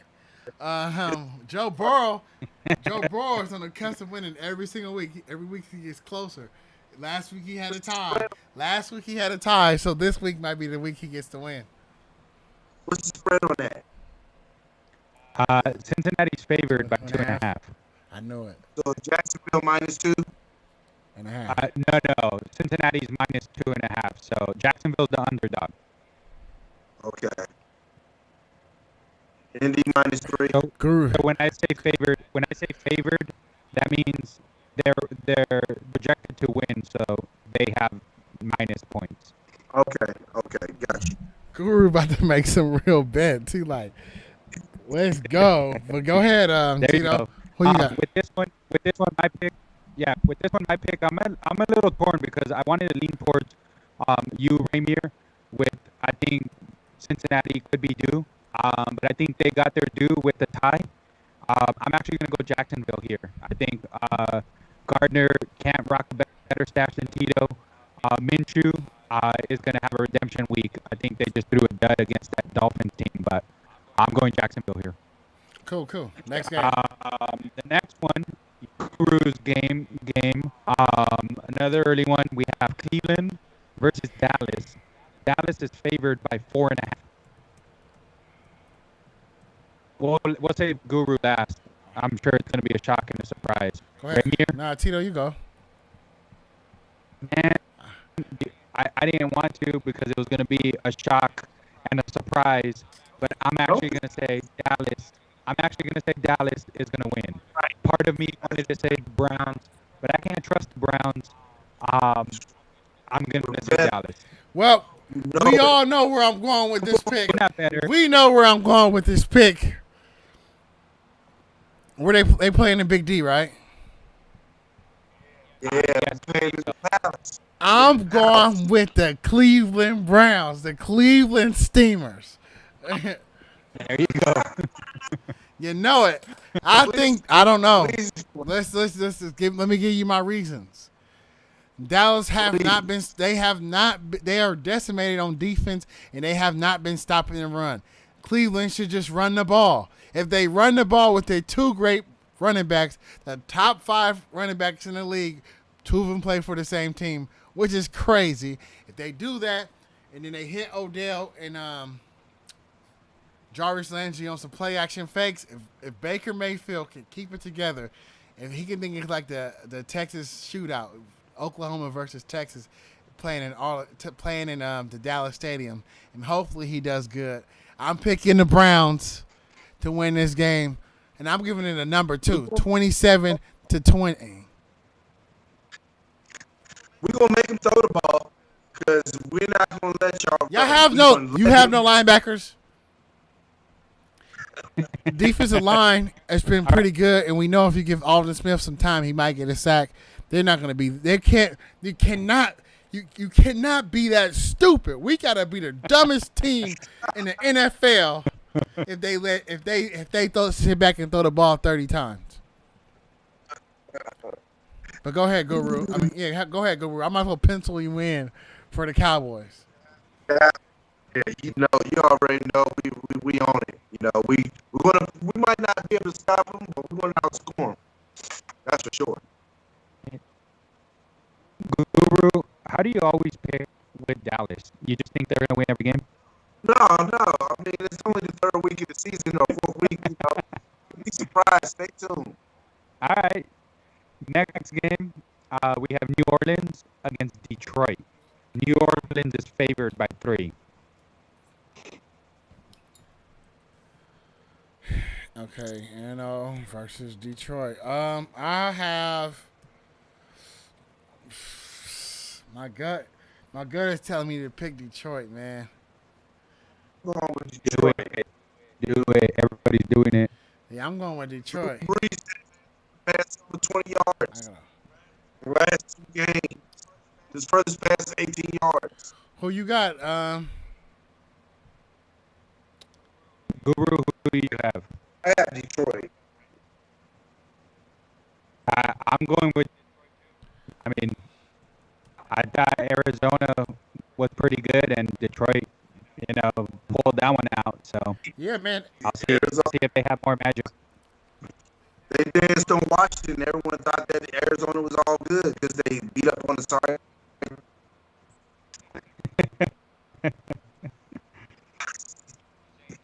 You saying the Niners are sorry too? Yes. They are. Oh, we just lost some viewers. Good. Ramir, you said Detroit. Did you go with Detroit? Or? For sure. To me, I had to eat my words on Wednesday. Cool. Adrian Peterson makes a difference. Next game, we have Seattle versus Miami. Seattle is favored by 5. I'm going with Russell Danger Wilson. That guy's on a different. He's definitely on beast mode right now. So, Seattle. I'm taking Seattle. Miami is gonna lose. I'm taking Seattle. What was the spread on New Orleans, Detroit? Huh? The spread on Detroit. New Orleans is 3. Okay. So Detroit gets 3 points. Okay. The next game we have the Chargers versus Tampa Bay. Tampa Bay is favored by 7. Who are you going with, Guru? Guru's going with the Chargers. He has to do it.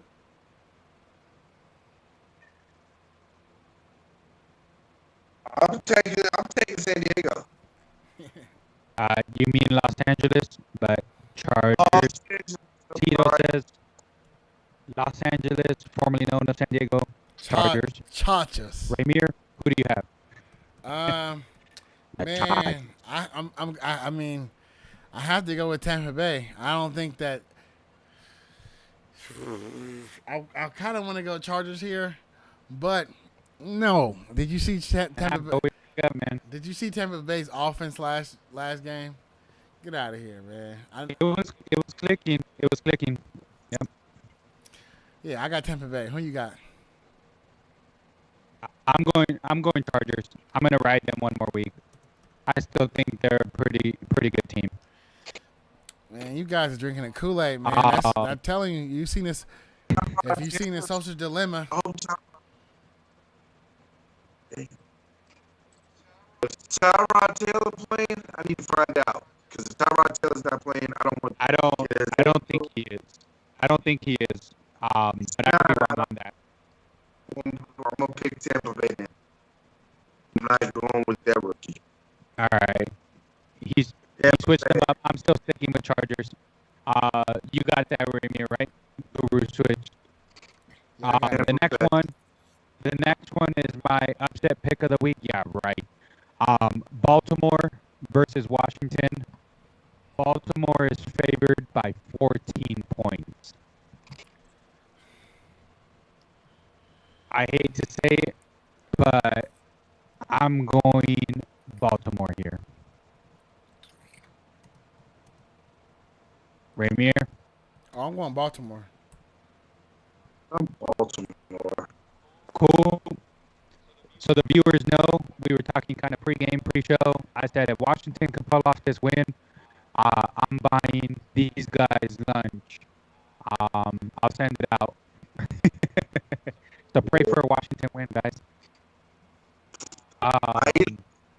There you go. Next game is Arizona versus Carolina. Arizona is favored by 3. I'm going with Carolina. Arizona, the quarterback. No, really, because the quarterback for Arizona, he has 4 touchdowns versus 5 interceptions. All right, that's what he has on the season, and they're talking about him like MVP candidate. I know he's been throwing it crazy. Come on, you lose to Detroit. Right. Yeah, I'm going Carolina. Yep. I'm going to agree with you guys. This was actually going to be my upset pick. I mean, only reason because Arizona is still, I think, highly ranked. I think you're absolutely right, Guru. They're talking about Kyler Murray, about MVP, and guess what? That's Russell Wilson's running away with it. The only other person that I think is touching him at this moment is going to be Aaron Rodgers. Josh Allen. Aaron Rodgers. You know how much I love Aaron Rodgers. Berkeley, man. But yeah. Arizona's favored by 3, so Carolina's a 3-point. Guru is for sure putting this down after the live. Yeah. He's on the phone. Hey, put me down for what's the name for 7. Go. All right. So the next game we have Minnesota versus Houston. Isaac, if you're still watching, he's a big Texan fan. So Houston is favored by 4. I'll go first here, and I'll say I'm going to stick with Houston. I'm going to ride it one more week. Minnesota's just all over the place, dude. I'm going with Houston. They just got to, this is Deshaun Watson. He's not going on 4. He's a franchise quarterback. He'll find a way to win. Well, shocker, I'm going to go with Houston, but I will say this about Deshaun Watson. Deshaun Watson is a good quarterback, and I said that, but I don't know about his coach. Sticking to what I believe. There you go. I see a trend, Ramier. I see a trend here. The whole show has been quarterback and coach. Yeah. And I think you're right. And I think you're right. To me, a good head coach will put all the right players around his quarterback to win. For you not being able to make a deal with D-Hop. Bill O'Brien has something on that owner, dude. Has to. Yeah. PP tape, something, dude. Something, definitely something out there. Definitely. Has to, dude. Don't understand how he still has a job. Yeah. It's ridiculous. Yeah, to me, I want Houston go all the way. Deshaun Watson good, but how what are you I'm gonna be quiet. I just want Houston to get a championship before Dallas. How amazing would that be? I'm just saying. How amazing would that be? Amazing it. And I don't like anything in Houston. I mean, they created the Astros, so I don't like anything Houston, obviously. But let's go. Let's go Texans. Let's do this. The next game is the evening games or the late the Shout out to the Rockets. You have boo. You have New York Giants versus the LA Rams. Rams are favored by 13 here. Guess what? This is gonna be a shocker, but I'm gonna say Rams, and they cover the spread. But it's just me. So it's Rams minus 13. Yep. God, you got them covering that. You man.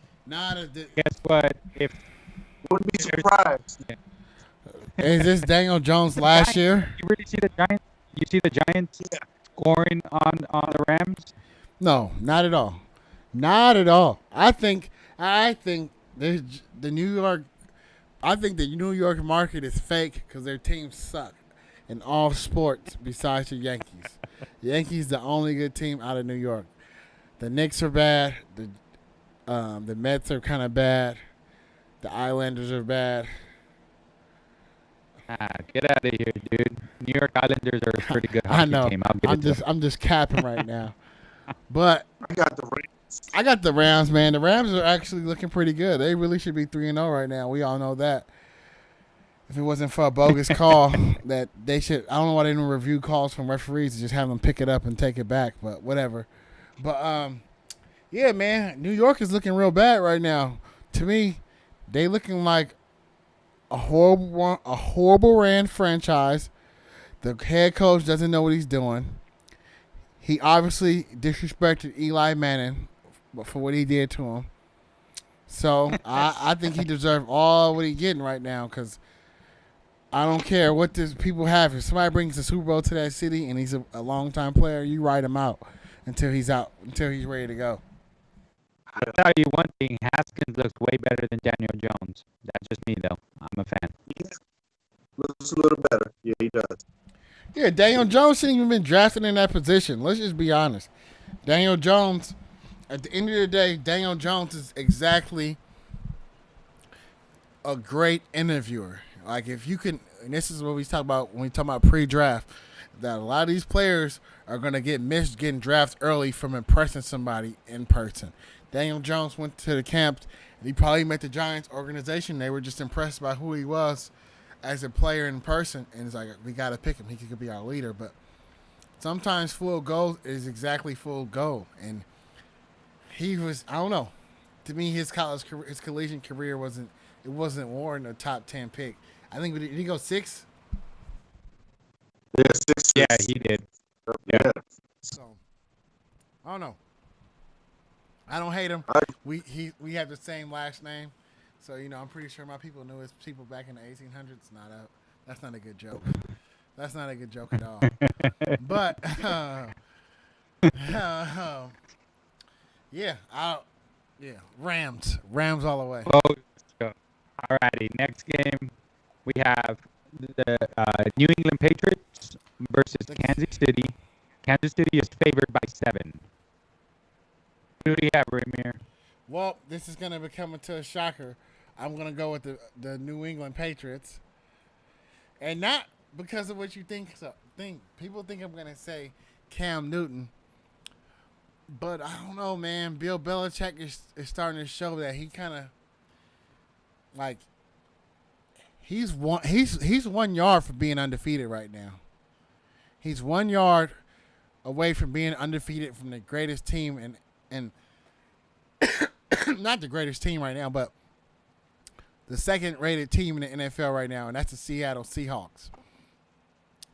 I don't know. To me, I think he might have something for Patrick Mahomes. I'm not saying this because the KC's in the AFC West. I just think that defensively, he might have enough to, excuse me, not stop Patrick Mahomes, but have the right plays at the right time.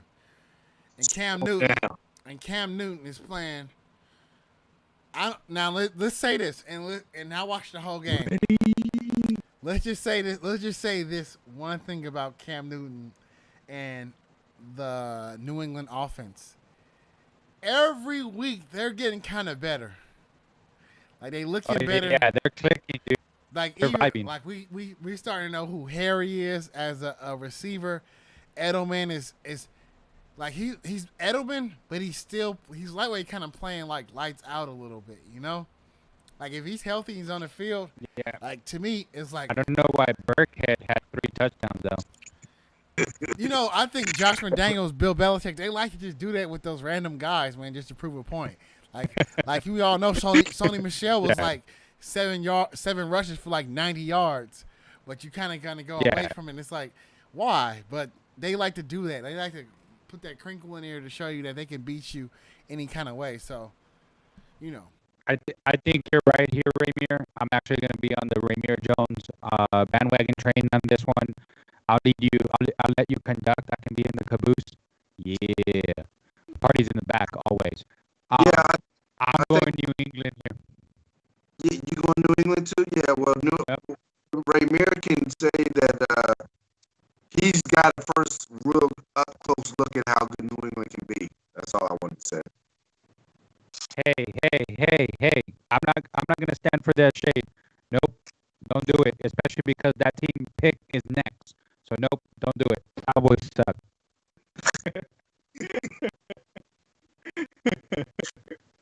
You're muted, Ramir. Yeah, Guru,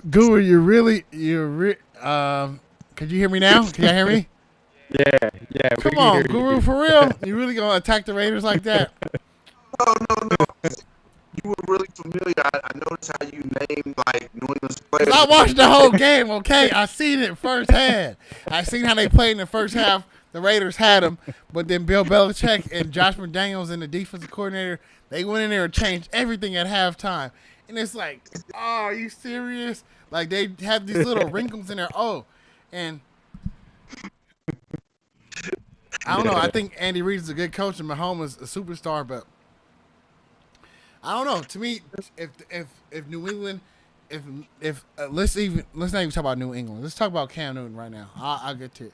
If Cam Newton want to set himself apart and put himself back in the conversation of NFL elite, he has to beat the Kansas City Chiefs. If he can beat the Chiefs after Lamar Jackson didn't, he's back up there. He's back in, like, at least for this 1 week.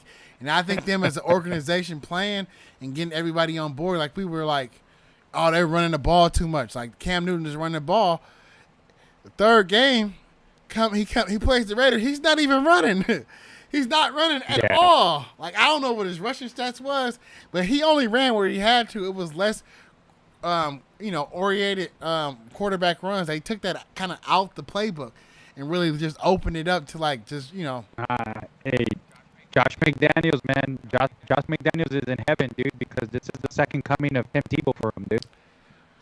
Oh, I don't think that's a compliment. No, I like Tim Tebow. Of course, Patrick Jones is always going to rock with Tim Tebow. But, nah, that's a good, funny joke. Nah. Next team. For sure.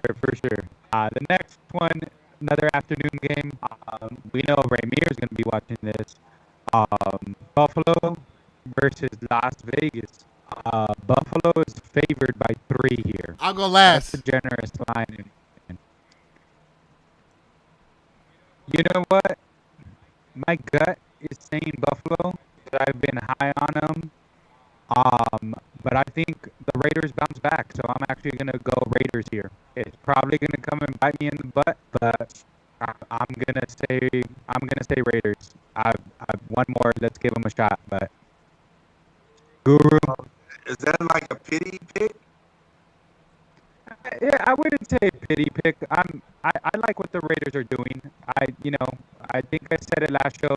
Even with New England, I mean, I picked them to beat New England, but I said it's not the end of the world if they lose to New England.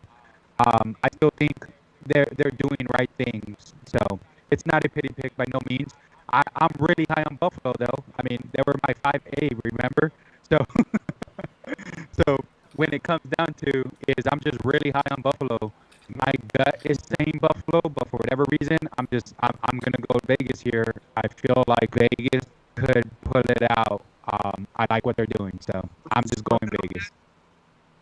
The spread is Buffalo's favored by 3, so Buffalo -3. Okay. So before I make my selection, can you just tell me what is it about the Raiders offense that you feel is going to be the determining factor in a victory for them? The way that they use their slot, the way that they have their tight end, and the way that the running game is set up. The only reason is I see little similarities to what the Rams just finished doing to Buffalo. The way that they use and spread out the field, and the slot somebody like Cooper, the creativeness that they have with Woods, stuff like that. I mean, I'm not saying Raiders have the caliber players that the Rams have, but the way that offense is designed is very, very similar. I feel like they could score some points on Buffalo because Buffalo showed that technically they should have lost that game. So really what it comes down to is I think offensively they have the pieces or the right kind of scheme to go up against Buffalo. But that's just what I've seen. Well, I'm gonna make my pick right now, and my pick is basically it's going to be a pity pick. I don't against Dang, Guru. Wait, Guru. We can't hear I you. believe. Wait, Guru. Wait. All right, now go ahead, Guru. We can hear you now. Okay. I'm gonna go ahead and say that this is a pity pick for me. I'm gonna go ahead and pick the Raiders, and the reason I'm gonna pick the Raiders is because I believe that uh, they have to win this game. Because if they lose this game, then it's just gonna seem like the same old Raiders. But this is a game right here that can define the Raiders. And this is a winnable game for them. You know, with the receivers that they have, the running game, the running back. I do have, no, I take that back. I do have questions about their secondary. I do have questions about number 24. But I will say this: I'm going to choose the Raiders because, for the simple fact, this is the second year in group system. They have the weapons that they need, and they should be competitive. I don't believe in Josh Allen quite yet. Y'all know that. You say you don't believe Josh Allen is white yet? What did you say? No, I'm just messing around. Um, Yeah, so Raiders. okay, all right. I guess we have. Dang, that's crazy. Out of all the times and all the shocks of the show, this might be a. This might. Man, Big Raider Nation, Raymond Jones here is for the first time. Is the first. It's. He's speechless. It's the. Man, because this is the internet, man, and it doesn't like go away, like it's forever. So I'm like nervous, but I I'm gonna pick Buffalo to win the game. Okay. Oh my God, and Joe! it's only because Wait, I can you repeat that? I didn't no hear. no no I no. think we cut off. I think we cut off. Can you repeat that? I said I think that the Buffalo Bills might win the game. Man, I said It's okay. It's okay to pick against your team, man. man, It's okay. I'm ready for. All right, I mean, I'm all We stuttering. need an explanation. We need an explanation. All right. Since I followed the Las Vegas Raiders because I'm a fan, I know everything about them, and I know that they're hurt. Derek Carr is kind of hurt right now. Jonathan Abram, 24, he might not play. He's hurt. Damon Arnett is out for 6 weeks. The cornerback we drafted first round that was playing questionable but was playing okay. Trent Brown is still not playing. And our number one receiver to me, our rookie, Byron Edwards, he got injured last game, and he didn't play, and he's going to be out the game. And then one of our other receivers that came in, Gifford or Rizzo, whatever his name is, he's doubtful for the game. Ruggs is still hurt. Josh Jacobs' ankle is twisted, even though he practiced full this week. Who else? Nick, I can't say his name, Kiwanowski. He's still banged up. Corey Fullerton, our big signing from the Los Angeles Rams, he's hurt, but he was statistically the worst linebacker this year, charted, which I said in the offseason. We signed all these C-plus players, and that's what's happening right now. And, yeah, so Henry Ruggs is out, so we're missing 2 of our NFL starters and stuff like that. Yeah, man. So, I like Carr, and I'm a believer of Carr, but I don't know. Let's see what Mariota can do with these broken pieces. Sometimes you need a spark. And next game. All right, I see you really coming after me with the picks. Nah, I see you really coming after me with these picks, man. Man, maybe I should switch. Nah, I'm keeping the Raiders. Wait, what'd you say, Guru? I'm switching to Buffalo. Golly, man. I done convinced somebody to pick against the Raiders, man. I'm sick right now. Oh man, Guru. Man, I borderline want to switch my pick too, but nah, I'm gonna stick to it. Nope, I'm gonna be loyal. Hey fans, hey listeners, hey watchers, I'm gonna stay loyal. Raiders, I let's know, go. man. They're gonna I'm not kill Raider me. Nation, but let's My go. friends are gonna text me like, "Hey, we watched the show." You dog. I'm like, I hope I'm wrong. I'm hoping. It's all right. I'm holding it down. If Tito has to hold down, I'm holding it down, representing for the show. Raiders, we gonna win. All right. Boom. There we go. That's it. You number one. You're in the lead. The next anyway. game is the evening game, right?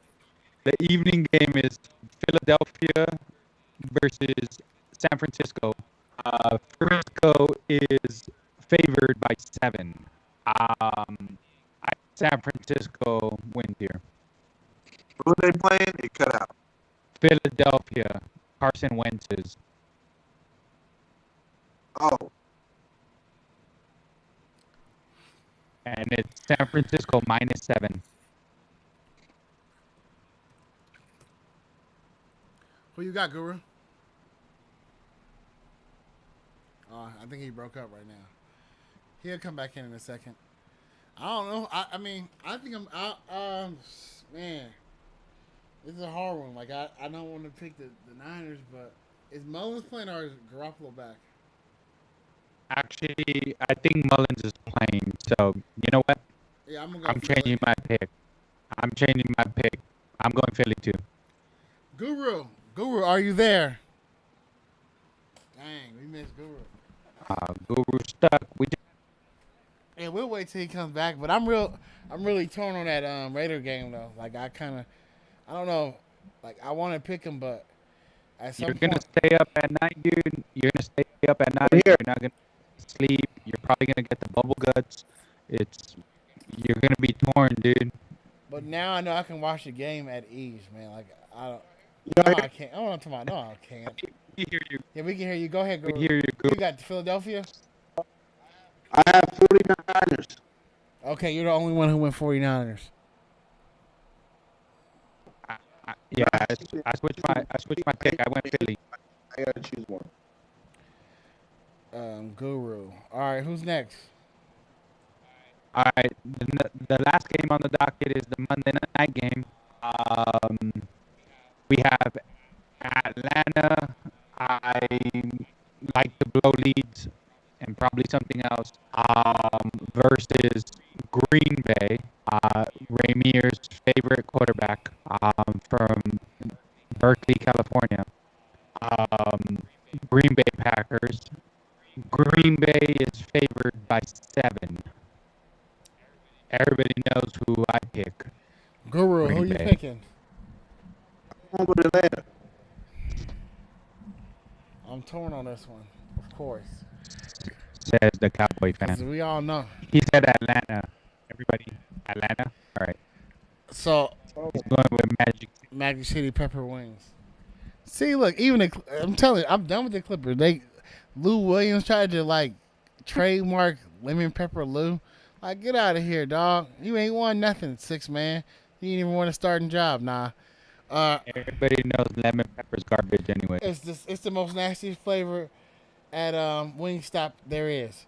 It's too salty. How do you even eat that? And it's like this. But anyway, ATL, man. I want to think the ATL get off to a great start and win this game because they need this game. Like if they lose this game, they're gonna blow up the team. Julio Jones has too much pride. Matt Ryan has too much pride.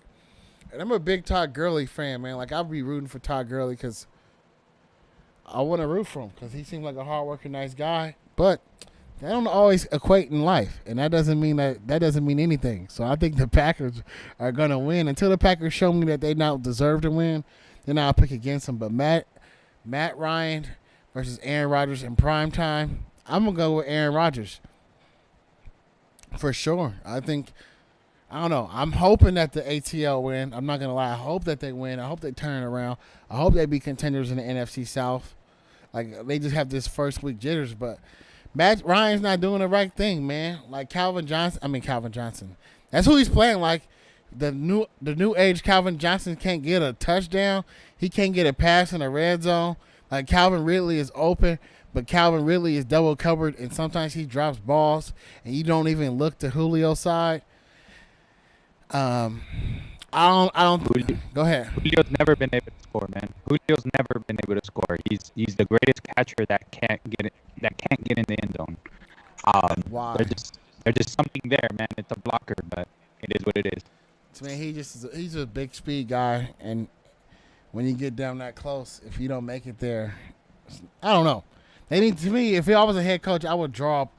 Like if they force feed Odell Beckham the ball in Cleveland, you can force feed Julio Jones a touchdown and make it work.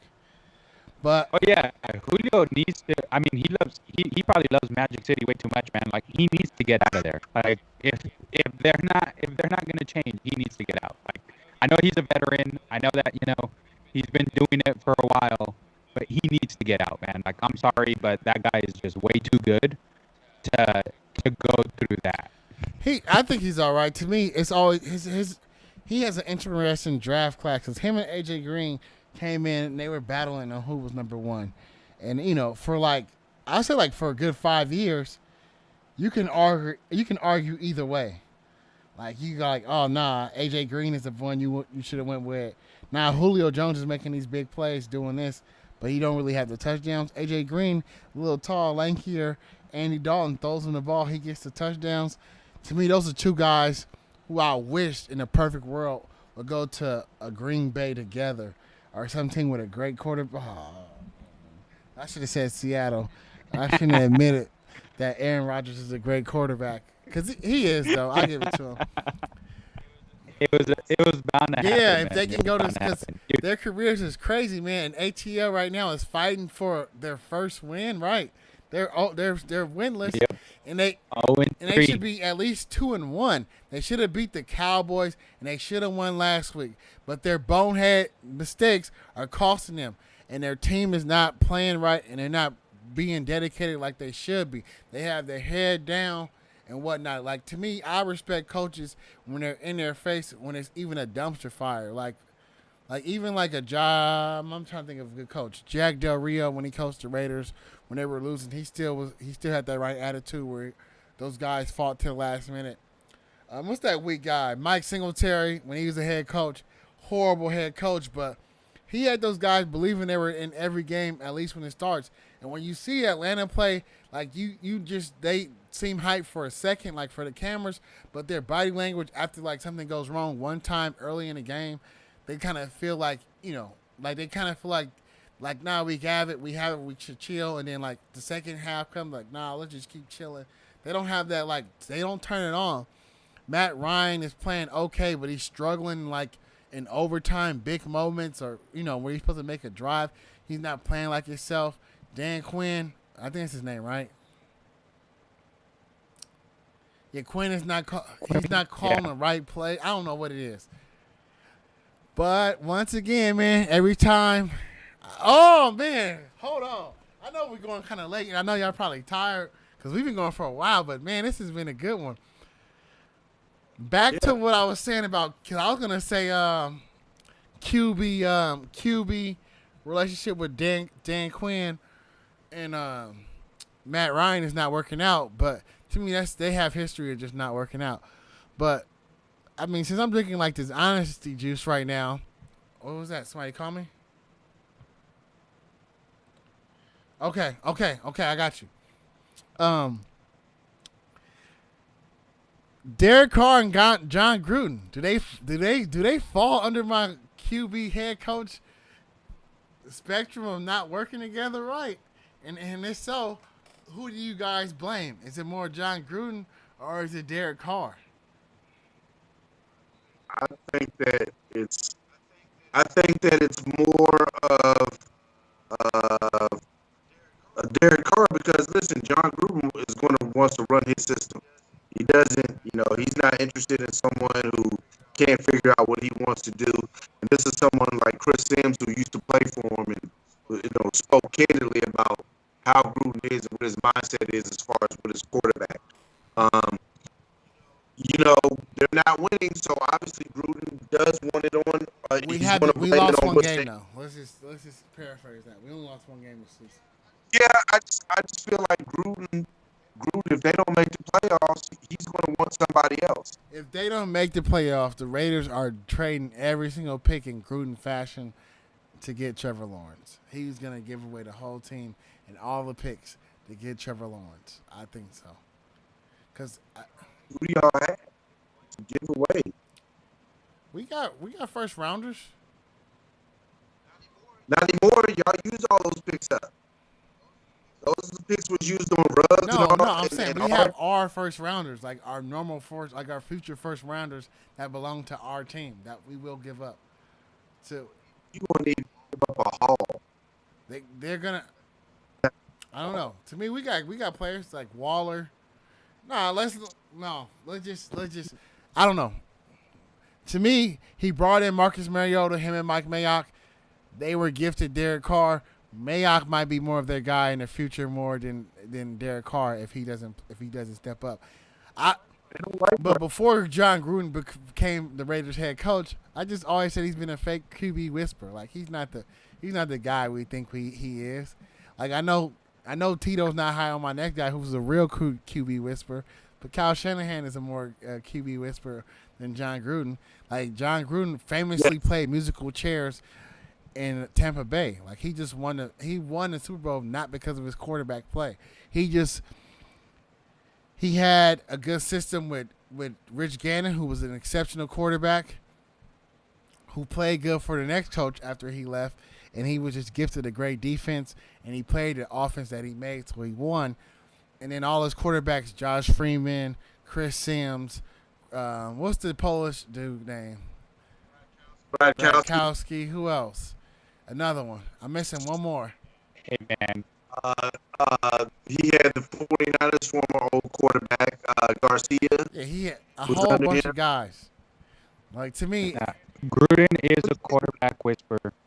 He won a Super Bowl with Rob Johnson. Rob Johnson, whisperer. Harbaugh is a quarterback whisperer. He won a Super Bowl with Trent Dilfer. Whisperer. no, that's not John Harbaugh. What's his name? Brian the other Billick? guy. Is that his name? Yeah, Billick. Billick. Harbaugh, I'll give him. He won a Super Bowl with Joe Flacco. Joe Flacco was the lead at the time. Whisperer. Joe Flacco. He got Joe Flacco paid. Yeah, Joe Flacco was pretty good at the time, so I'm not gonna say that's a whisperer. Wait a minute. Whisperer. Wait a minute.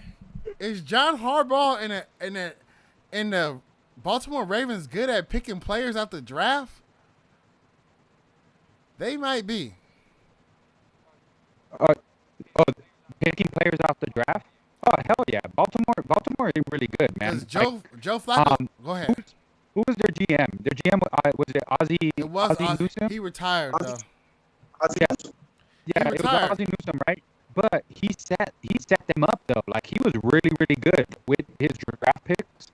As a GM, I don't know who their GM is now, but I think it's somebody that he appointed. Yeah, so it's like, yeah, they draft really well, man. Like, dude, I mean, obviously with a head coach that's been there and installed for those years, man, they have a system that actually works, man. Yeah, they can draft pretty well. Joe Flacco, if I'm not mistaken, he's from Delaware, right? Yeah, he went to like a Division III school or 2 school or something like that, and he won a Super Bowl. But yeah, I don't know. John Gruden, I think I'm like this close to playing Madden and giving Marcus Mariota a shot just to see how he does with the offense, because sometimes you need that extra couple seconds for fast guys to get open, and I think Marcus can really, like, say if Ruggs really runs that streak or run his route and it gets blown up, and then he does the fast thing and take off. You need that extra 2 seconds of rolling out to the right or left to get that for you. And Marcus can do that. Like, I don't think he's the best quarterback, but yeah, I don't know. I guess we should sign off. That was it. That was our pick'ems for this week. I think Guru's phone died, right? So good job, everybody. Guru is out right now, but his picture is still on the screen. So I'll say it goodbye as Guru's. Let me be Guru right fast. Can I change this to Guru's full face? Yep. Hold on. All right, everybody. Thanks, man. It's me, Guru. Go Cowboys. And I just think that the Cowboys are the best team ever, and I like to pick upsets every week because I'm crazy, and I will literally see a good team going against a bad team and pick the bad team because it's the Carolina Panthers. All right, thanks, Guru. Tito, any last words?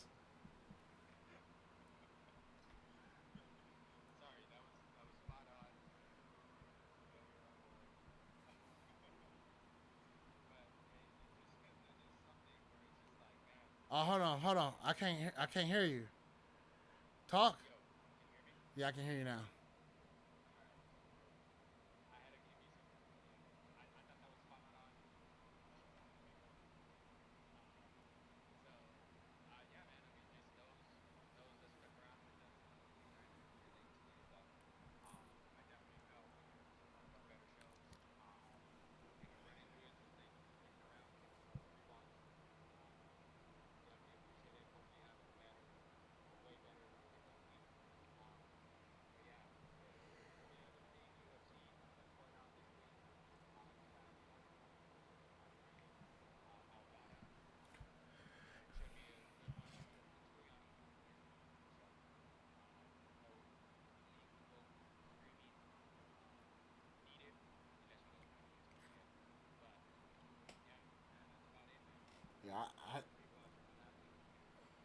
Yeah, yeah, man.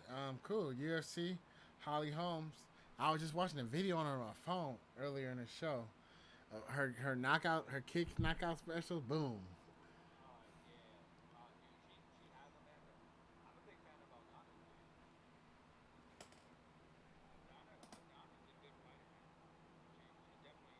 Oh, I can't show that. What am I doing? Whoops. That wasn't no more than 10 seconds. We're good. But we'll see. Um, it should be a good fight. Yeah. Thanks everybody who stayed around. I know we stayed on probably for more than 2 hours. I think. Dang. I think we started. Oh no, it hasn't been 2 hours. Yeah, we started like 8:40, huh? Yeah, 8:45 we came on. It's 11:05 right now. Wow, man. I guess I told everybody I was gonna have like a quick 30, 45 minute show, and it became 2 hours, 15 minutes. Um, yeah. Thanks for everybody for watching. We have our picks in. I obviously am tired. Thank you, Guru. Thank you, Tito. Every week, you guys come on the show. We're doing it twice a week now. We're ramping up like how we said we were, and we're keeping to it, man. Even when I know we're all get tired. Like I be having days on Fridays where it's late. Like I'm coming home from work or just whatever the case may be. So thank you, everybody. We see you. See you. Hopefully, we bring some more content to you. I'm thinking about coming on Sundays, but I don't know if I can really get up early. But I think it'd be pretty cool. Like hopefully we can get some insiders soon. Like I know some industry people where I should start reaching out and trying to see what I can get. But till next time,